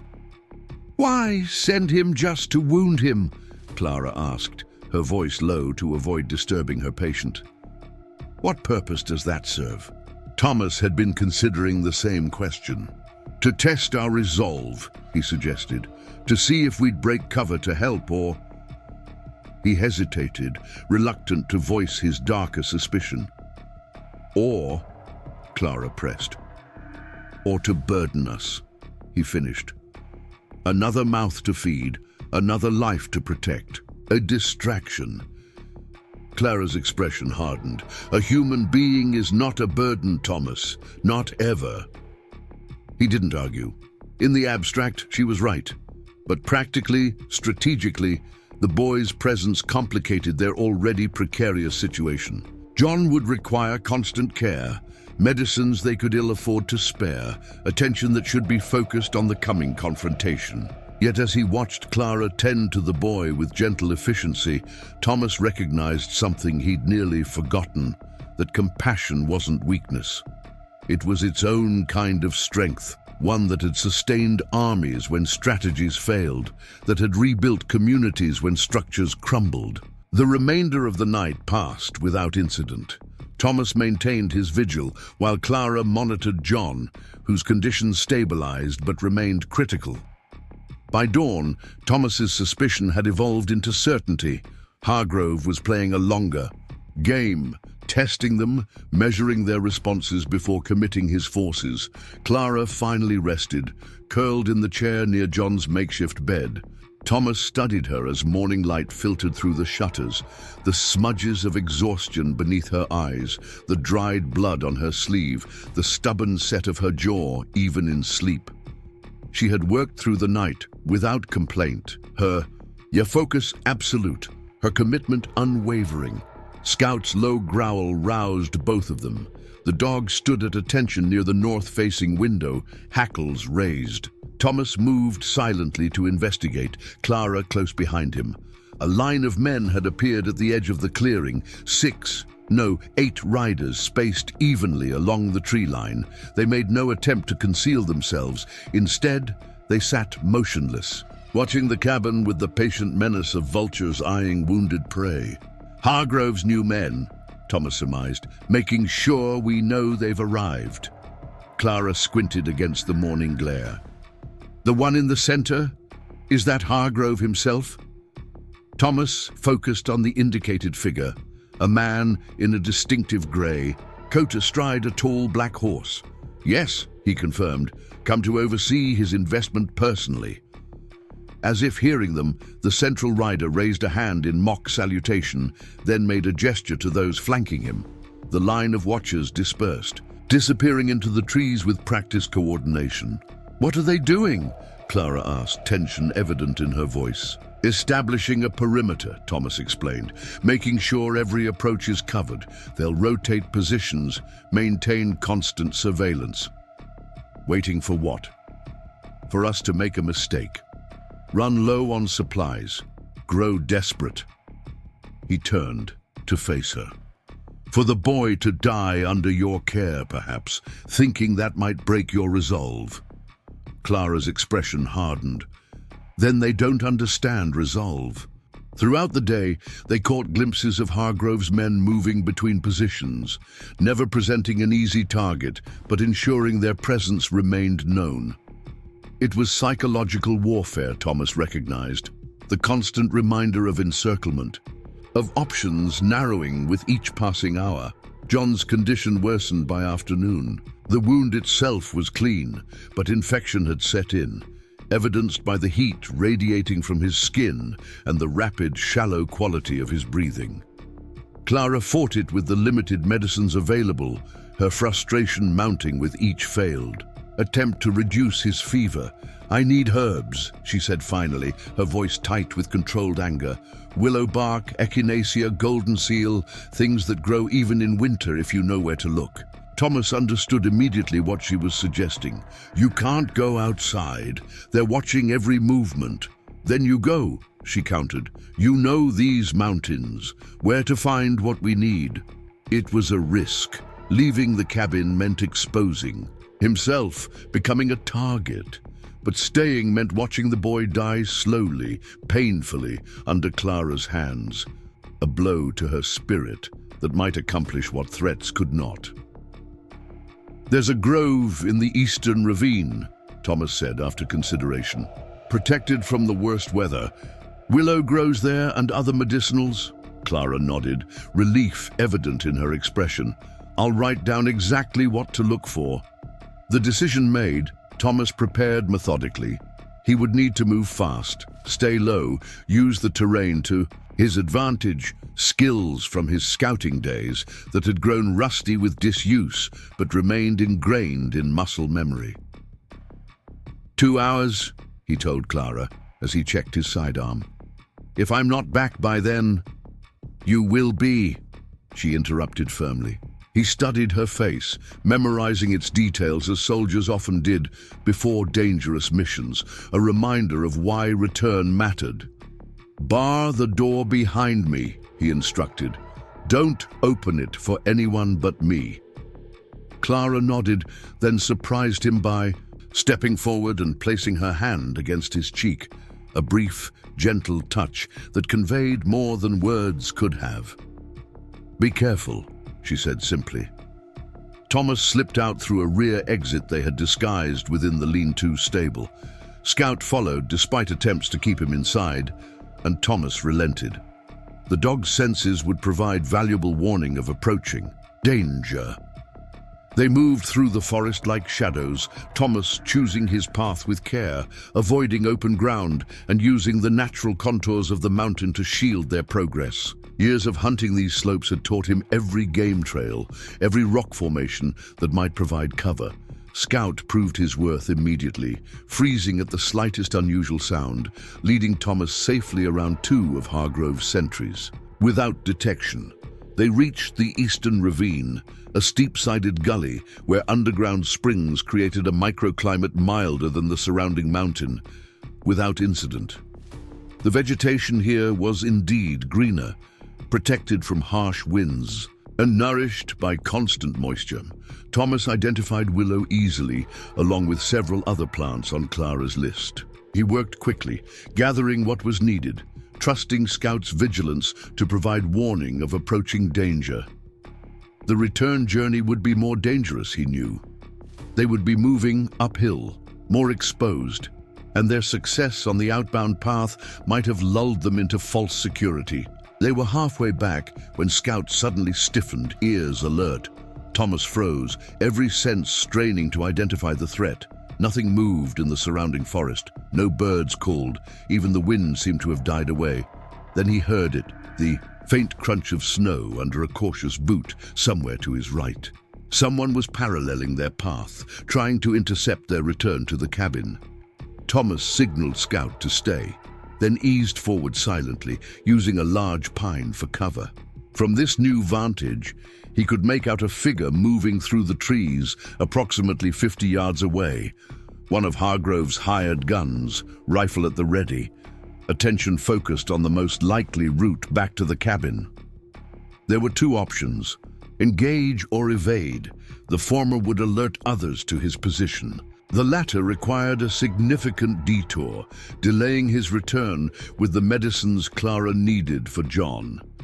The decision was made for him when Scout, perhaps sensing another presence Thomas had missed, let out a warning growl. The armed man turned, sharply raising his rifle in their direction. Thomas fired first, the shot echoing across the mountainside. The man dropped, clutching his leg where Thomas's bullet had found its mark, a wounding shot, deliberately placed to incapacitate rather than kill. Move! Thomas hissed to Scout, already running. Other shots rang out behind them as they fled, bullets splintering bark and thudding into snow. Thomas zigzagged between trees, using the terrain for cover, pushing himself harder than he had in years. The cabin appeared through the trees, a haven and a target simultaneously. Thomas could see Clara at the window, rifle ready, providing covering fire as he made the final approach. He burst through the disguised entrance, Scout at his heels, gasping for breath as Clara secured the door behind them. "Are you hit?" she demanded, hands already searching for wounds. "No," Thomas managed between breaths, "but they know I left. They'll be watching more carefully now." He produced the gathered herbs from his coat. "Got what you needed?" Relief flooded Clara's face. Thank God. She took the plants, immediately moving to prepare them for John, whose condition had deteriorated further during Thomas's absence. His breathing was now a shallow rattle, his skin burning with fever. Clara worked with focused intensity, brewing the willow bark for fever, creating poultices from the other herbs to draw out infection. Thomas resumed his position at the window, watching as Hargrove's men converged on the location of the shooting. "Will they come for their wounded man?" Clara asked as she applied a poultice to John's chest. "Eventually," Thomas replied, "but carefully. They'll assume it's a trap." Hours passed. John's fever broke shortly after sunset, his breathing easing incrementally. Clara finally allowed herself to rest, slumping into the chair beside his bed, exhaustion evident in every line of her body. "You should sleep," Thomas told her. "I'll watch him." She shook her head stubbornly. "I need to monitor his breathing." "Clara," his voice gentled, "you can't save anyone if you collapse yourself. Trust me to wake you if anything changes."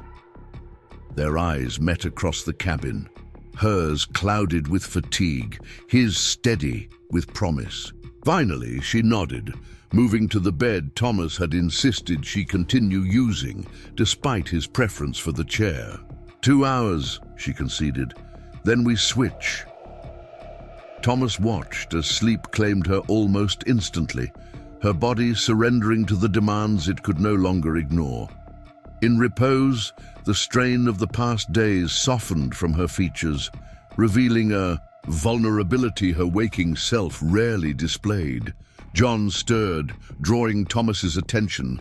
The boy's eyes fluttered open, clearer than they had been since his arrival. "Water," he rasped. Thomas brought a cup to his lips, supporting his head as he drank. "Easy," he cautioned. "Small sips." When John had drunk his fill, he sank back against the pillow, studying Thomas with newfound awareness. "You saved me," he said, his voice weak but coherent. "Why? I was bait." "You were a victim," Thomas corrected. "There's a difference." The boy absorbed this distinction. "Hargrove said you were dangerous, that you'd shoot first, ask questions never." Thomas smiled grimly. "Hargrove doesn't know me as well as he thinks. He knows enough to fear you," John replied. "That's why he wanted me to ride up here. Thought you'd either let me die or kill me yourself. Prove you were the animal he says you are." The calculation of it, the cold manipulation of a young life, ignited something in Thomas that he had thought long extinguished. Righteous anger. Not the blind fury of battle, but the clear, burning conviction that some actions demanded response, that some lines could not be crossed without consequence. "Rest," he told John, his voice rough with suppressed emotion. "You're safe now." The boy's eyes drifted closed, but he murmured one last thing before sleep reclaimed him. "The others. They talk when they think I'm not listening. Hargrove's planning something. Tomorrow night. Something big." Thomas absorbed this information silently, pieces fitting together in his mind. Tomorrow would be the 3rd day since James Fitzgerald's warning. The timeline aligned with their expectations, but something big suggested more than a simple assault. Hargrove was too calculating for that, too concerned with appearances. As the night deepened, Thomas found himself watching Clara's sleeping form more often than the windows. Something had shifted between them in these days of shared danger, something he wasn't ready to name but could no longer deny. She had entered his life as a stranger and somehow become essential, not just as an ally in crisis, but as a reminder of what living, as opposed to mere survival, actually meant. The realization was both terrifying and exhilarating.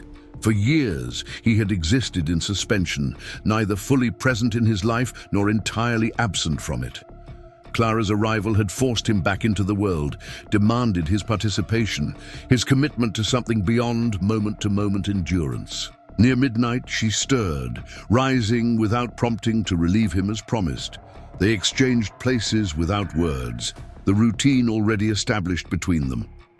As Thomas settled into the bed, still warm from her presence, he found himself considering possibilities he had long ago dismissed.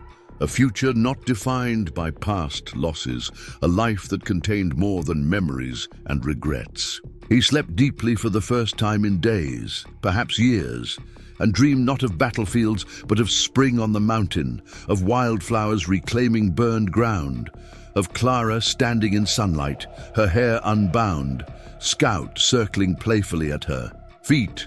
Dawn arrived with unexpected clarity. No new snow, no clouds, the sky a cold, perfect blue that promised visibility for miles. Thomas and Clara stood together at the eastern window, watching the sunrise paint the valley in shades of rose and gold. "It's beautiful," Clara murmured. "Almost makes you forget what's waiting out there." Thomas nodded, understanding her meaning. Beauty and danger had always coexisted in these mountains, as they did in life itself. One didn't negate the other. They were different sides of the same reality. "John says Hargrove's planning something for tonight," he told her, sharing the intelligence he'd gathered while she slept.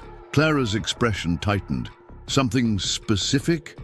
He didn't know details, just overheard fragments of conversation. They fell silent, considering the implications. Hargrove had demonstrated patience thus far, testing their defenses, measuring their responses. A sudden escalation suggested either desperation or confidence, neither scenario promising safety for those within the cabin. John woke coughing, but clearer-eyed than before, his fever reduced, though not eliminated. Clara examined his wound, pleased to find the angry redness receding, the drainage cleaner. "You'll live," she told him with professional satisfaction, "though that lung will need careful monitoring." The boy attempted a smile, wincing as the movement pulled at healing tissues. "Thank you, ma'am. Don't deserve your kindness, considering how I came here." "You didn't choose your circumstances," Clara replied, adjusting his bandages. "But you're choosing gratitude now. That matters more." Thomas watched their interaction from across the room, struck by Clara's capacity for compassion without sentimentality. She didn't dismiss John's role in Hargrove's scheme, but neither did she allow it to determine her treatment of him. It was a balance Thomas himself struggled to maintain, acknowledging hard truths without surrendering to cynicism. Throughout the day, they prepared for whatever evening might bring. Weapons were cleaned and positioned strategically. Water was stockpiled near potential fire points. Escape routes were reviewed, contingencies established. They worked together seamlessly, anticipating each other's thoughts, complementing each other's strengths. As sunset approached, tension mounted. Scout grew increasingly restless, moving from window to window, sensing something the humans could not yet detect. Thomas checked and rechecked his rifle, a habit born of campaigns where weapon failure meant death. "They're coming," Clara said suddenly, her voice strangely calm as she peered through a shuttered window. "But not as I expected." Thomas joined, her following her gaze to the tree line where movement had caught her attention. What he saw confounded him, not armed men advancing in formation, but a single figure walking openly toward the cabin. A woman, her skirts brushing the snow, her pace unhurried despite the rifle trained on her back by one of Hargrove's men at the forest's edge. Martha Simmons. Clara identified her, surprise evident. Thomas frowned, suspicion warring with concern. Why would Hargrove send her, and why would she come? And they watched as Martha approached, her expression unreadable at this distance. She carried something in her hands, a small package or letter perhaps. When she reached the midpoint between forest and cabin, she stopped, clearly waiting for acknowledgement. It could be a trick, Thomas warned, like the boy, but more calculating. Clara shook her head slowly. Martha wouldn't participate willingly in deception. She has too much integrity. Willing or unwilling doesn't matter if Hargrove's holding something over her, Thomas countered. But even as he voiced his concern, he was moving toward the door. Martha Simmons had been the closest thing to a friend he had in Riverstone. He couldn't leave her exposed, vulnerable to whatever game Hargrove was playing. "Cover me," he told Clara, checking his sidearm. "If anything happens—" "Nothing will happen," she interrupted firmly, "because I'm coming with you." Thomas started to object, then recognized the futility. Clara had demonstrated repeatedly that her determination, once engaged, was immovable as the mountain itself. Together, they stepped onto the porch, weapons ready but not raised, a delicate balance between preparedness and provocation. Martha's relief was visible even from a distance, her shoulders relaxing slightly at the sight of them both unharmed. "That's far enough," Thomas called when she resumed walking. "State your business." Martha halted, adjusting her spectacles with gloved fingers. "I bring a message," she replied, her voice carrying clearly in the still evening air. "From Marshal Hargrove to Miss Bennet." Clara stepped forward. "Whatever Hargrove has to say can be said to both of us." Martha glanced nervously at the tree line where her armed escort watched. "He offers terms," she said carefully. "For your safe passage from the mountain." "Terms," Thomas repeated skeptically. "What kind of terms?" Martha held up the package she carried, an envelope sealed with wax. He insisted these be delivered privately, to Miss Bennet alone. Clara and Thomas exchanged glances, a silent communication passing between them. Finally, Clara nodded. "Bring it here, Mrs. Simmons, but understand that whatever it contains will be shared between us." Martha approached with visible relief, climbing the steps to the porch with care. Up close, Thomas could see the strain of recent days written. In the new lines around her eyes, the tight set of her mouth. She handed the envelope to Clara with a slight bow, as if distancing herself from its contents. "He awaits your answer by morning," Martha said quietly. "I'm to return with your response." "You're staying here tonight," Thomas said. Not a question, but a statement. "It's too dangerous to travel the mountain in darkness." Martha's eyes widened. "But he can expect what he likes," Clara interrupted firmly. "We won't risk your safety to meet his timeline." The older woman hesitated, then nodded gratefully. "Thank you." Inside, with Martha settled near the fire with a cup of tea, Clara finally opened Hargrove's envelope. She read its contents silently, her expression giving nothing away until she'd finished the single page. "Well," Thomas prompted. Clara handed him the letter, her mouth a tight line. "He offers me safe passage to Sacramento," she summarized for Martha and John's benefit. "A considerable sum to establish a medical practice there. All I must do is leave immediately, tonight, and travel under escort of his men." "And me?" Thomas asked, already knowing the answer as he scanned the elegantly penned words. "You're not mentioned," Clara replied coldly. "Your fate is conspicuously absent from his generous offer." Martha cleared her throat nervously. "There's talk in town," she ventured, "that Hargrove means to make an example of whoever defies him, that he can't allow challenge to his authority if he's to control the valley." "An example," Thomas repeated, the words tasting bitter. And I'm to be the object lesson. Clara's eyes flashed with sudden anger. He thinks I'll abandon you to save myself. That I'm so desperate for security I'd sacrifice a man who risked everything to protect me. She took the letter back from Thomas, tearing it precisely down the middle. He doesn't know me at all. The gesture was simple but definitive, an answer more eloquent than words. Thomas felt something expand in his chest. Not hope exactly, but its sturdier cousin, resolve. Whatever came next, they would face it together, not because circumstances forced their alliance, but because they chose it freely and deliberately. Morning arrived with uncertain promise, the sun struggling to pierce heavy clouds that threatened fresh snow. Thomas had spent the remaining hours of night strategizing, calculating odds and options until his mind ached with possibilities. Now, as pale light filtered through the shutters, he watched Clara prepare a response to Hargrove's offer, not written, but spoken through Martha. "Tell him," Clara instructed the older woman, her voice steady, "that I decline his terms. That I choose to remain where respect and honor exist, rather than accept safety purchased through abandonment." Martha nodded solemnly, her fingers nervously adjusting her shawl. "He won't take refusal well," she warned. "Marshal Hargrove isn't accustomed to hearing no from anyone, least of all a woman."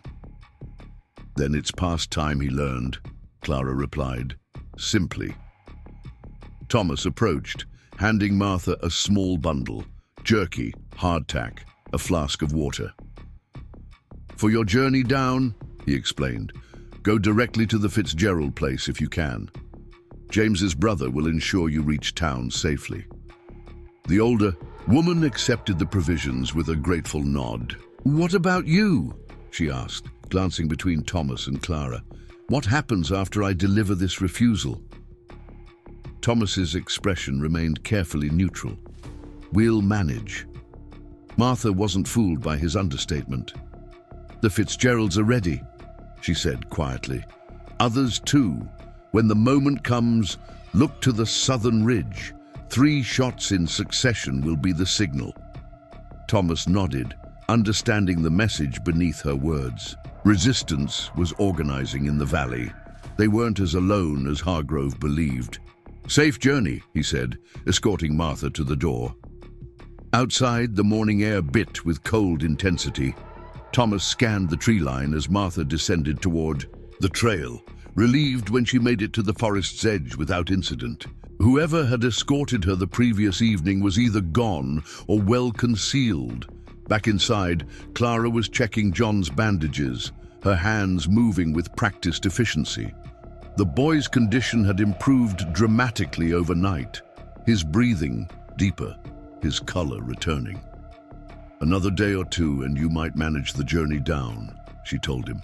John shook his head. "I won't leave you to face them alone. Not after what you've done for me." "You're 16, Thomas reminded him, not unkindly, "and still recovering from a near-fatal wound. Your presence wouldn't improve our odds." The boy's expression hardened with determination beyond his years. "I can shoot.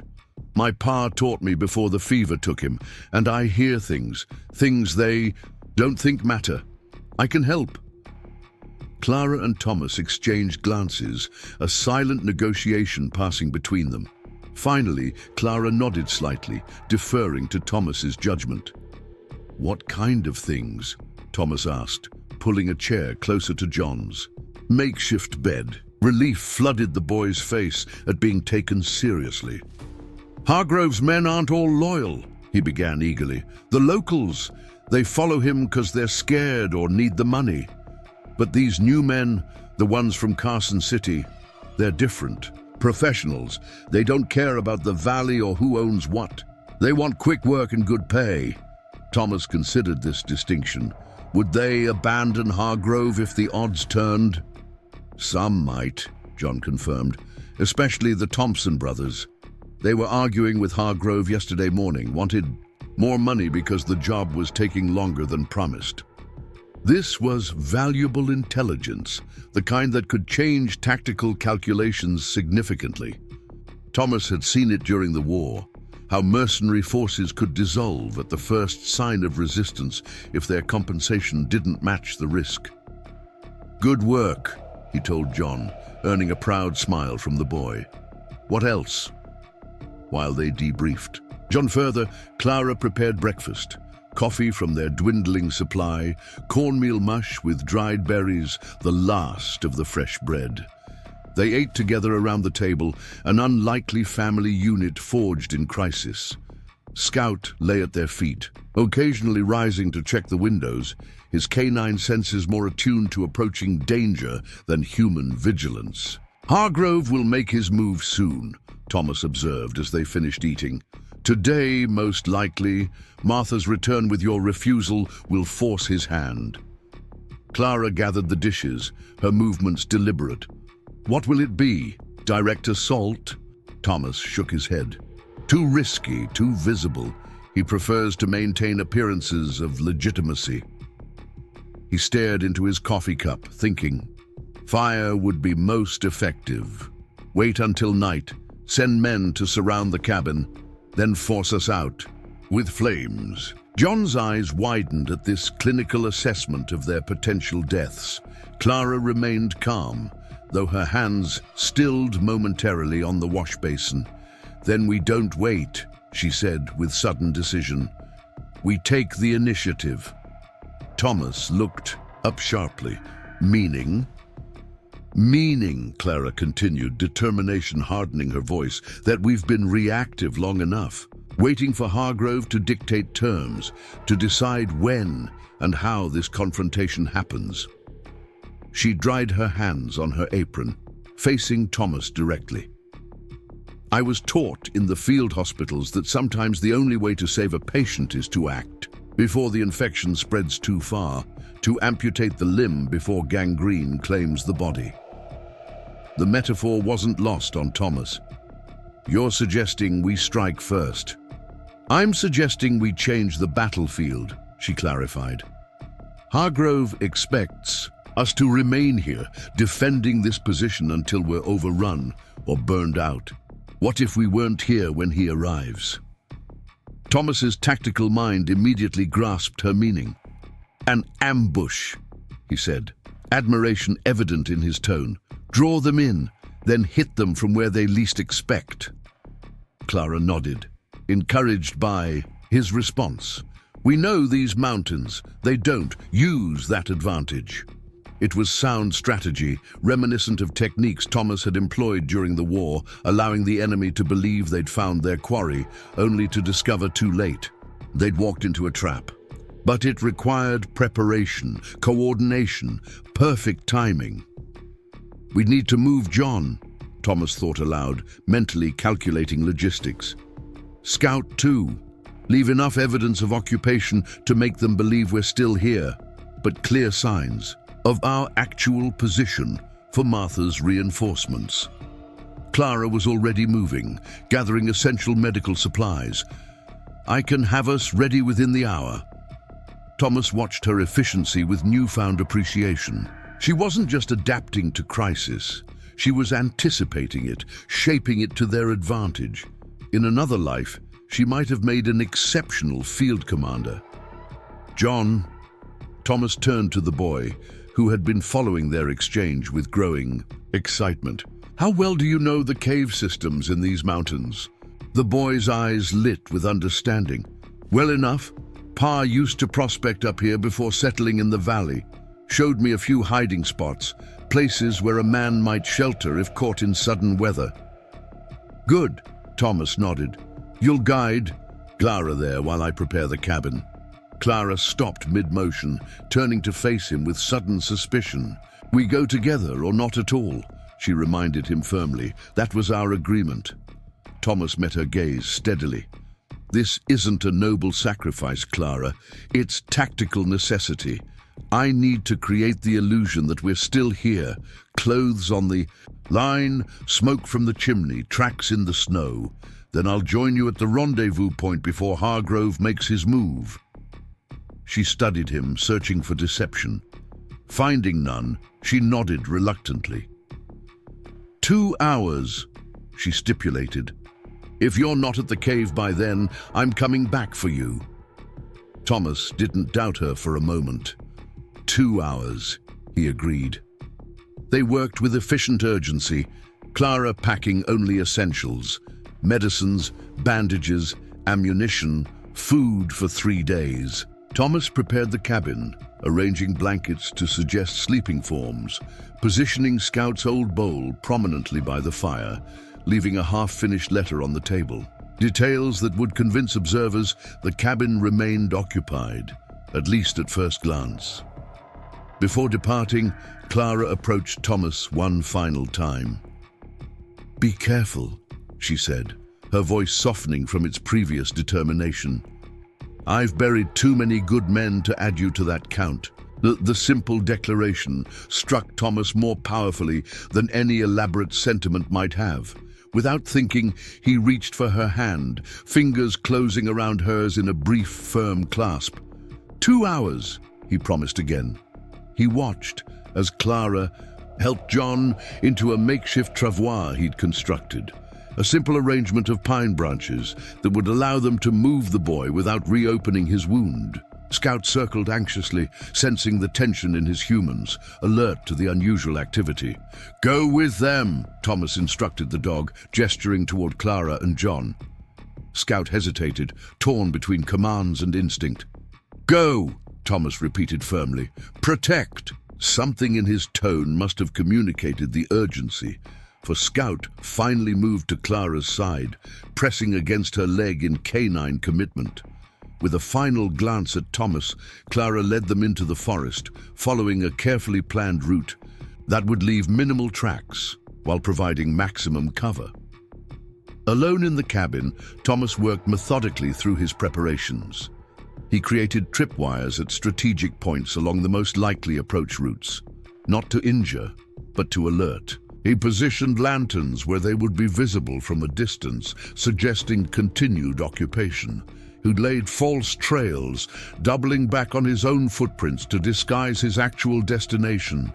The sun had reached its zenith, struggling through persistent cloud cover when Thomas finally surveyed his work with satisfaction.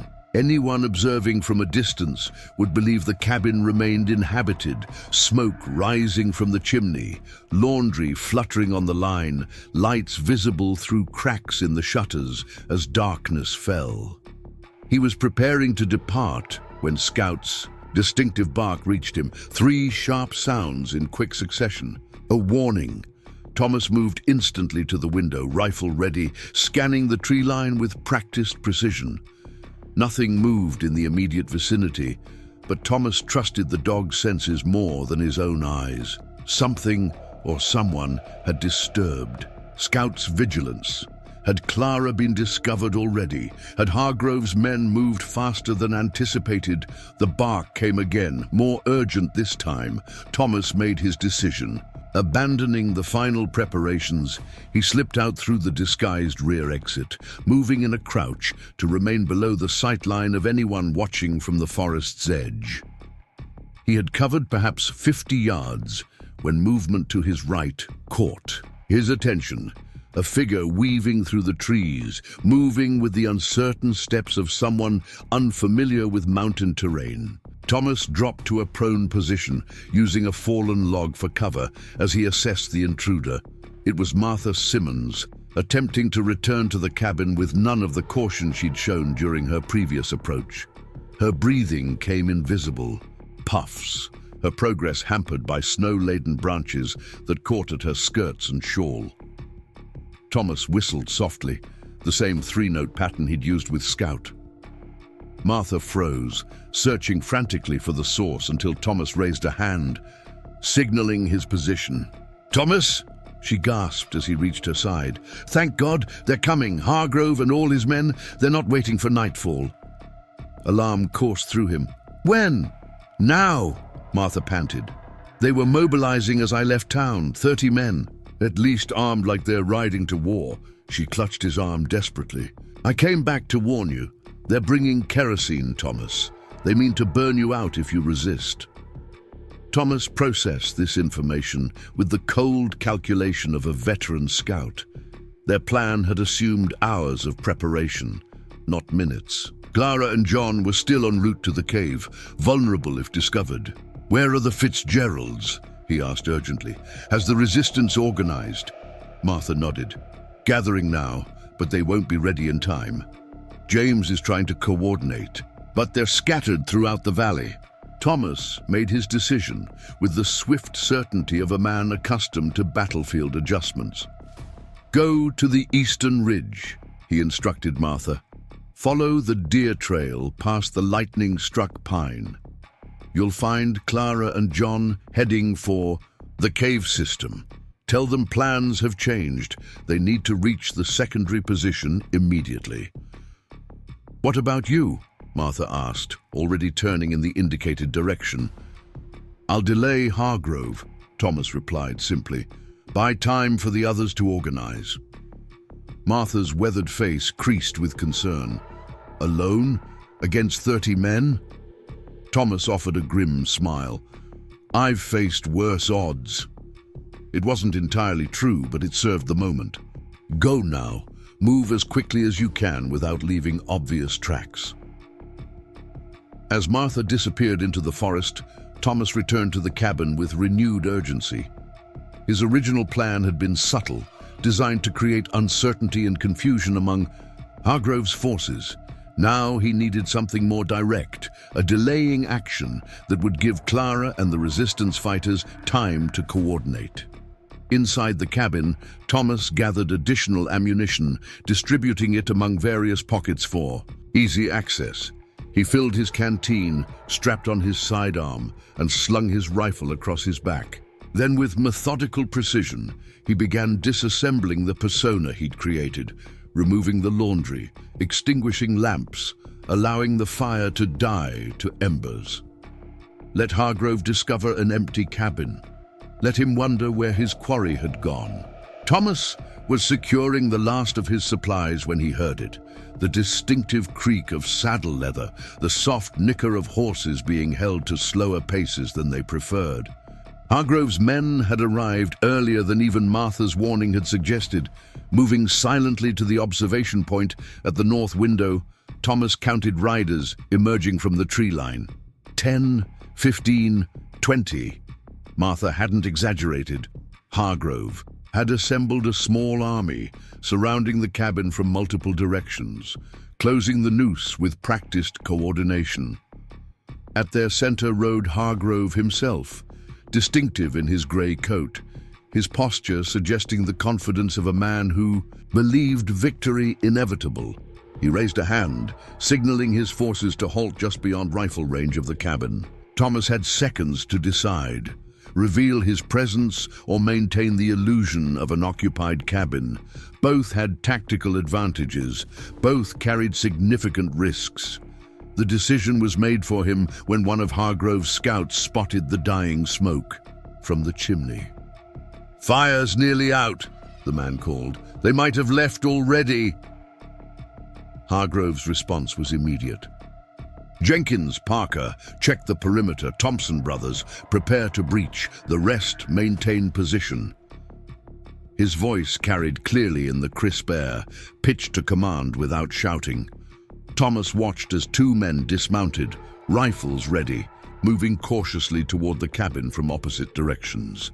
They were professionals, he noted, maintaining coverage angles, communicating with hand signals, minimizing their profiles as they advanced. These would be the Carson City gunmen John had mentioned, not local farmers intimidated into Hargrove's service. Thomas considered his options. He could ambush the scouts, but that would alert the main force immediately. He could retreat through his prepared exit, but that would surrender the tactical advantage of the cabin's defenses. Or he could wait, let them discover the cabin empty, use their confusion to create opportunity. The latter option appealed to his scout's instincts. Thomas moved silently to his defensive position, a reinforced corner with clear sightlines to all entrances, partially concealed by the arrangement of furniture. There, he settled into the stillness he had mastered during countless reconnaissance. Missions, becoming part of the shadows, his breathing shallow and controlled. The first scout reached the porch, his footsteps cautious on the weathered boards. He tried the door, locked as Thomas had left it, then moved to peer through a gap in the shutters. His companion approached from the rear, checking windows and the stable entrance with similar care. "Anything?" the first man called softly. "Nothing moving," came the response. "But there's supplies inside, food laid out, they left in a hurry." Thomas remained motionless as the men conferred, then retreated to report their findings. Through his observation point, he watched Hargrove's reaction, a swift transition from confidence to suspicion, glancing rapidly at the surrounding forest as if expecting ambush. "Find their trail," Hargrove ordered, gesturing to what Thomas recognized as trackers among his force. "The rest of you spread out. They can't have gone far, not with a woman in tow." The dismissive characterization of Clara ignited a flicker of anger in Thomas. Hargrove hadn't learned yet what kind of woman he was dealing with. Her strength, her resilience, her tactical intelligence. That underestimation might prove his undoing. Thomas watched as the force dispersed, breaking into smaller groups to search the surrounding area. This was the opportunity he'd anticipated. Divided, they were vulnerable, but he needed to draw them further from the cabin, away from Clara's direction of travel. Silently, he moved to his disguised exit, slipping out into the afternoon light that was already fading toward evening. Once clear of the cabin, he circled to the north, leaving deliberate tracks in patches of snow, obvious enough to be discovered, spaced to suggest someone moving with haste. He had covered perhaps 200 yards when the shout came. Tracks. "Here! Heading north!" Followed by the thunder of hooves as riders converged on his trail, Thomas quickened his pace, moving deeper into the forest where horses would be hampered by close-growing trees and frequent deadfalls. It was a calculated risk. He was deliberately drawing pursuit, becoming the prey to lead predators away from their true targets. But Thomas knew these mountains intimately. Every ravine, every game trail, every place where a man might disappear from sight, only to reappear where least expected. The pursuit gained momentum behind him, voices calling directions as they followed. His deliberately conspicuous trail. Thomas pushed harder, maintaining distance while ensuring he remained just visible enough to keep them engaged. He led them up steep inclines where horses struggled, across narrow ridges where riders were forced to dismount, through dense pine stands where branches whipped at faces and tore at clothing. As dusk approached, Thomas implemented the next phase of his improvised plan. He doubled back through a stream bed, using the water to mask his footprints, emerging onto rocky ground that held no tracks. From there, he circled toward the eastern ridge, the rendezvous point where he hoped to find Clara and the others gathered. The maneuver worked, for a time. Behind him, confusion erupted as his trail suddenly vanished, hunters calling to each other in frustration as darkness complicated their search. Thomas used the distraction to put distance between himself and pursuit, moving with the quiet efficiency that had once made him the Union Army's most valued scout. He was within a half-mile of the rendezvous point when gunfire erupted ahead. Sharp cracks that echoed across the mountainside, followed by shouting and the distinctive whinnying of startled horses. Thomas froze, calculating. The sound came from the direction of the meeting point, suggesting Hargrove's men had found it or been led there in a separate pursuit. Either way, Clara and the others were in danger. He changed course immediately, moving directly toward the conflict with reckless speed. The terrain grew steeper, rock formations emerging from the forest floor like ancient sentinels standing guard over the mountain's secrets. Thomas used them for cover, advancing from position to position with the fluid grace of a mountain lion. The scene that greeted him as he crested a final rise sent ice through his veins. Below, in a natural bowl formation ringed by towering pines, Hargrove's men had cornered James Fitzgerald and several other valley men. They were exchanging fire from behind rocky outcroppings, neither side able to advance without exposure. Thomas scanned desperately for Clara, but couldn't locate her among the defenders. Had she arrived at the rendezvous at all? Was she safe? Elsewhere or captured? Or worse? There was no time for speculation. Thomas assessed the tactical situation with practiced efficiency. The defenders were outnumbered but held a strong position. Hargrove's forces surrounded them, but lacked the numbers or firepower to overwhelm the resistance directly. Thomas counted quickly. 8, perhaps 10 defenders visible. At least 15 attackers, including several he recognized as professional. Gunmen from their positioning and disciplined fire patterns. The odds weren't favorable, but they weren't impossible either.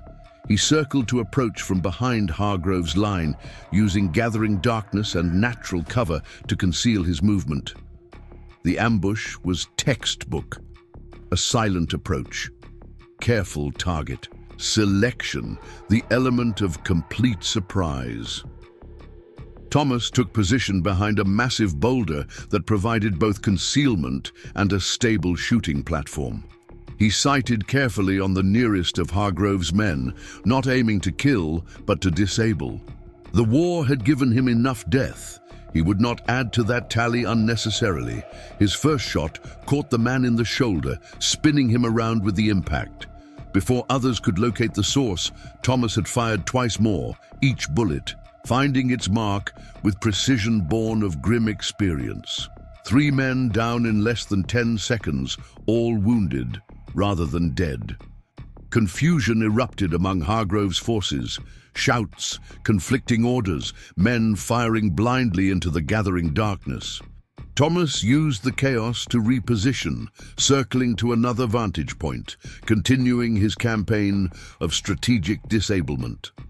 The defenders seized the opportunity, pressing their advantage with coordinated fire that suggested military experience. Among their ranks, Thomas glimpsed James Fitzgerald, directing their efforts with the authority of a natural leader, pointing out targets, maintaining fire discipline, rallying spirits. Then, across the clearing, Thomas spotted a familiar figure, moving among the wounded attackers, Clara, her medical bag in hand, tending to injured men, regardless of which side they fought for. His heart lurched with simultaneous pride and fear. Even in battle, she remained true to her healer's oath, but her presence on the battlefield placed her in terrible danger. As if sensing his attention, Clara looked up, somehow finding him in the shadows despite the distance and poor light. Their eyes met across the chaos of combat, a moment of connection that transcended the violence surrounding them. The moment shattered as Hargrove himself emerged from cover, having spotted Clara's vulnerable position. Thomas watched in horror as the man raised his pistol, taking deliberate aim at the woman he viewed as the source of his thwarted ambitions. Thomas reacted without conscious thought, breaking cover to place himself in Hargrove's line of fire. "Hargrove!" he shouted, drawing the man's attention. The land grabber turned, surprise flickering across his face, before resolving into cold hatred. "Blackwood," he acknowledged, shifting his aim toward this new target. "I wondered when you'd show yourself." "It's over," Thomas called, keeping his rifle trained steadily on Hargrove's chest. "Your men are falling back. The townspeople have witnessed your true nature. Whatever legitimacy you hope to claim is gone." Hargrove laughed, the sound devoid of humor. "You think this changes anything? I own half the valley already. The rest will follow with or without bloodshed." His eyes narrowed. "Though I admit I'd prefer the satisfaction of seeing you dead." Their standoff stretched, each man measuring the other's resolve across 20 yards of frost-hardened earth. Around them, the fighting had paused, attackers and defenders alike, watching the confrontation between the two men who had come to represent opposing visions for the valley's future. "You're finished in Pinewood Valley," Thomas stated with quiet certainty. The governor's representatives arrive next week. They'll find evidence of your methods, testimonies from those you've intimidated, graves of those who stood against you." Uncertainty flickered in Hargrove's expression, the first crack in his facade of control. "You're bluffing," he asserted, but his voice lacked conviction. "Martha Simmons has been collecting affidavits for weeks," Thomas continued, "documenting every property transfer, every accident that befell those who refused to sell. Dr. Wilson kept records too. Records Clara preserved before your men burned his office." Clara stepped forward then, her voice carrying clearly in the hushed clearing. "It's true, Marshal. Your entire operation is documented, witnessed, and sealed for the territorial court's review. Even if you kill us all, the evidence remains." Hargrove's composure crumbled visibly, his gaze darting between Thomas's unwavering rifle and the growing number of his own men who were backing away, recognizing a lost cause when they saw one. The professionals among them, the Thompson brothers, and their ilk, were already melting into the forest, unwilling to risk their necks for an employer whose power was evaporating. "This isn't over," Hargrove snarled, even as he began a slow retreat toward his horse. "You haven't seen the last of me." "Yes," Thomas replied with quiet certainty, "we have." As if to punctuate his words, 3 rifle shots rang out from the southern ridge, the signal Martha had mentioned. Answering shots came from the east and west, signaling the presence of more resistance fighters converging on their position. Hargrove's remaining men broke, abandoning their employer to flee. The closing trap. Within minutes, only Hargrove himself remained, his face twisted with impotent rage as he surveyed his collapsed ambitions. "Go," Thomas ordered, rifle still trained on the man's chest. "Ride out of this valley and don't return. That's more mercy than you've shown to others." For a moment it seemed Hargrove might choose final, futile violence over surrender. His hand hovered near his holstered pistol, pride warring with survival instinct. Then, with a curse that steamed in the cold air, he mounted his horse and spurred it into motion, disappearing into the forest without a backward glance. Thomas watched until the sound of hoofbeats faded, then lowered his rifle, suddenly aware of the deep ache in muscles tensed too long for combat. He turned to find Clara standing just feet away, her expression unreadable in the gathering darkness. "You're late," she said, though her tone held relief rather than accusation. "Got delayed," Thomas replied, the understatement drawing unexpected. Laughter from them both, a release of tension that had built over days of siege and hours of combat. Around them, the resistance fighters were securing the clearing, tending wounded, establishing perimeter guards.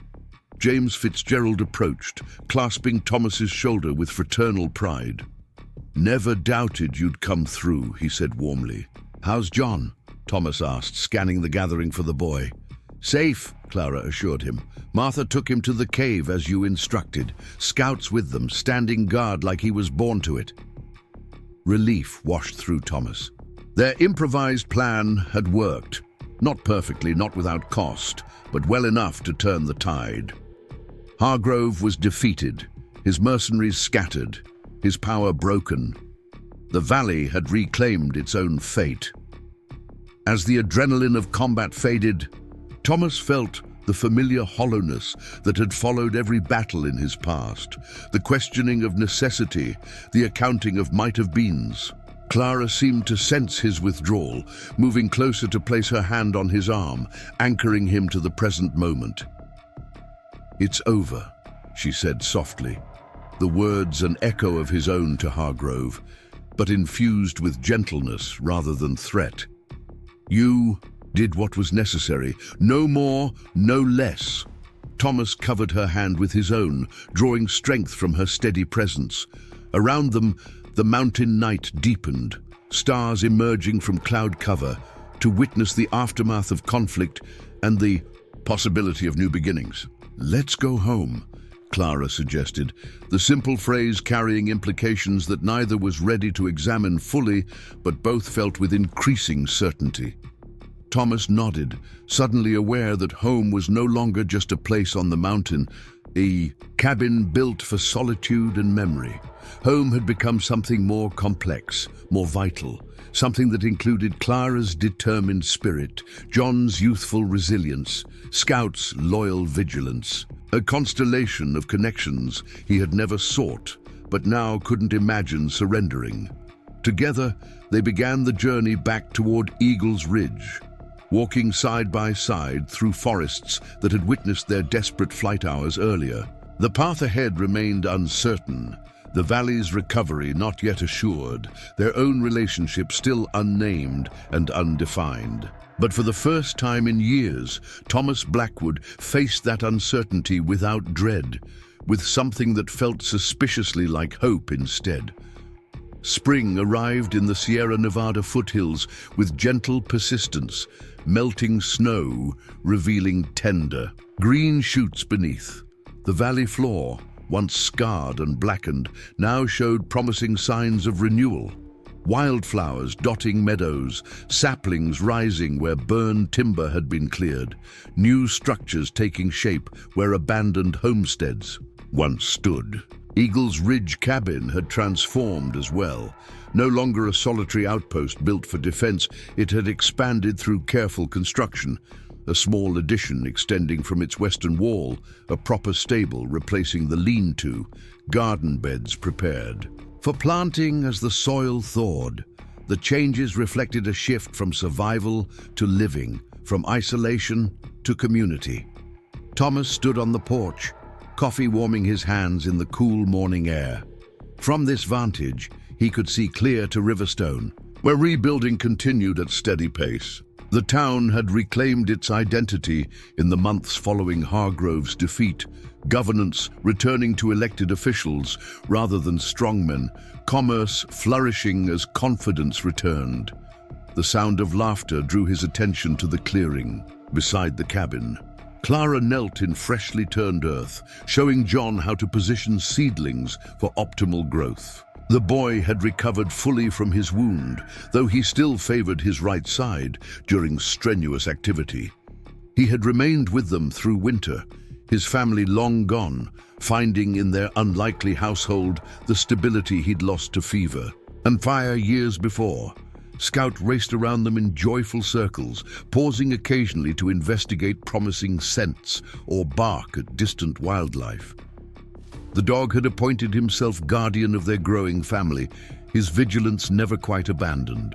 Despite peaceful times, Thomas smiled as he watched them, Clara's capable hands demonstrating, John's earnest attention, their easy companionship. The sight still struck him as miraculous sometimes, this second chance neither had sought but both had embraced when it appeared unexpectedly on a snow-covered mountain. "You're staring again," Clara called without looking up, her voice carrying the smile Thomas couldn't see from his position. "Observing," he corrected, descending the steps to join them. "Old habits. Is that what Scouts call it?" she teased, finally turning to face him. Months in the mountain air had brought color to her cheeks, and spring sunshine had woven copper highlights through her chestnut hair. She looked younger somehow, unburdened by the constant vigilance their early days together had required. Thomas knelt beside them, examining their work with appropriate seriousness. "The garden will be twice the size of last year's," he observed. "Ambitious." "Growth requires ambition," Clara replied. She handed him a trowel, invitation in the gesture. "Besides, we have more mouths to feed now." This was true. The cabin that had once housed a solitary man now sheltered 4 permanent residents and frequent visitors. Martha Simmons came weekly, bringing news and supplies from town. The Fitzgerald brothers made regular appearances, often staying to assist with construction projects. Even Frank Miller rode up occasionally, bringing bottles of his private stock to share around their expanded table. John had proven himself invaluable, his youth and energy complementing Thomas's experience and Clara's methodical efficiency. He had appointed himself apprentice to them both, learning tracking and hunting from Thomas, medicinal arts from Clara, finding his place in their unorthodox family with determination that matched his guardians. "The Fitzgeralds will be up later," John reminded them, carefully positioning another seedling in the prepared soil. "James said they might stay through Sunday if we've room." "Always room," Thomas assured him, though the cabin still felt wonderfully crowded compared to the years of solitude he'd known before Clara's arrival. That sense of fullness, of space filled with life rather than memory, remained his private joy. They worked together through the morning, preparing the garden that would sustain them through the coming seasons. The labor was satisfying in its simplicity. Hands in earth, seeds nestled in furrows, water carried from the stream that ran clearer each year as the land healed from fire. When noon approached, Clara rose, brushing soil from her skirts. "I should prepare something for lunch. The mail coach will reach Riverstone soon, and Martha promised to bring anything that arrives for us." Thomas nodded, continuing his work alongside John. They had established comfortable patterns in their shared life, dividing responsibilities according to skill and preference rather than convention. Clara's medical practice had flourished, expanding from the cabin to weekly visits to Riverstone, where she tended patients in a room behind the general store until proper facilities could be built. "Do you think there'll be a letter from the medical college?" John asked as they finished the last row of planting, about Clara's application to teach summer courses. "Likely," Thomas replied, though he kept his tone measured. The possibility of Clara traveling to Sacramento for part of the summer brought mixed emotions. Pride in her growing recognition, concern for her safety on the journey, a selfish desire to keep their family intact on the mountain they now shared. They were washing up at the outdoor basin when the sound of approaching horses reached them. Scout barked his welcome, recognizing friendly visitors long before they appeared. Thomas straightened, watching as Martha Simmons and James Fitzgerald emerged from the trail, their horses walking companionably side by side. "Thomas!" Martha called, waving a packet of papers. "Letters from the territorial governor and Sacramento." Their visitors dismounted in the yard, Martha immediately engulfing Thomas in a brisk hug that still surprised him, despite its frequency. James clapped him on the shoulder with brotherly affection before both turned toward the cabin, where Clara had appeared in the doorway, wiping her hands on her apron. Inside, around the table that Thomas had expanded during winter evenings, they shared a simple meal and the news Martha brought from town. Riverstone was establishing a proper school, with John suggested as a teaching assistant, given his natural way with younger children. The territorial legislature had approved funds for rebuilding efforts throughout Pinewood Valley. Most significantly, the governor had officially appointed Clara as medical director for the region, recognizing her contributions during the difficult months following Dr. Wilson's death. "It's a considerable honor," Martha explained, passing Clara the official document with evident pride. "The first woman appointed to such a position in the territory." Clara accepted the letter with characteristic grace, though Thomas noticed the slight tremor in her fingers as she read the formal language. "This will help secure supplies," she said practically. "Medicines we've struggled to obtain." "And proper recognition," James added, raising his coffee cup in salute. "Long overdue." When Martha produced the letter from Sacramento Medical College, all eyes turned to Clara. She opened it carefully, reading in silence while the others waited with barely disguised anticipation. "They've accepted my proposal," she said finally, looking up with quiet amazement. 6 weeks of instruction on field medicine techniques and battlefield surgery applications for civilian practice. Her eyes found Thomas's across the table, seeking his reaction. "You should accept," he said without hesitation, his voice steady despite the complexity of his feelings. Your experience deserves wider application than our small corner of the territory. Something in his tone must have revealed more than his words, for Clara's expression softened. It's only for the summer, she reminded him. This mountain is my home now. The simple declaration warmed Thomas more than he cared to admit before. Their gathered friends. He nodded acknowledgement, trusting Clara to read his support in the gesture. As afternoon lengthened toward evening, Martha and James took their leave, promising to return the following day with James's brother and supplies for the planned stable expansion. Thomas walked them to their horses, exchanging final words about lumber shipments and carpenter's tools. Returning to the cabin, he found Clara alone on the porch, watching as John exercised scout in the clearing beyond the garden. The setting sun cast golden light across her features, illuminating a thoughtfulness that caught Thomas's attention. "Second thoughts about Sacramento?" he asked, settling beside her on the bench he'd built during the winter's deepest cold. Clara shook her head. "Not about teaching, about leaving, even temporarily."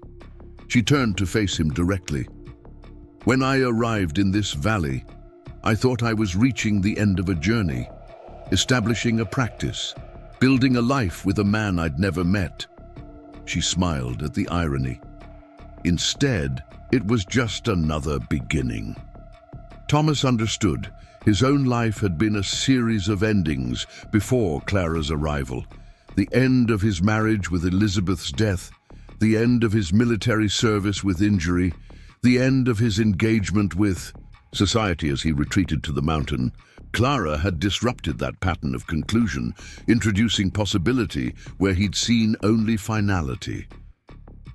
"I want you to go," he said softly. "Share what you know, then return to us." The last word emerged with particular significance.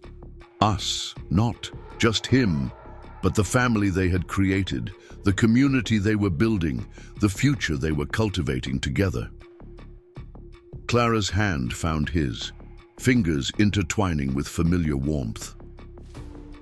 "I've been thinking," she began, her tone suggesting importance. "When I return from Sacramento, perhaps we should formalize this arrangement." Thomas raised an eyebrow, uncertain of her meaning.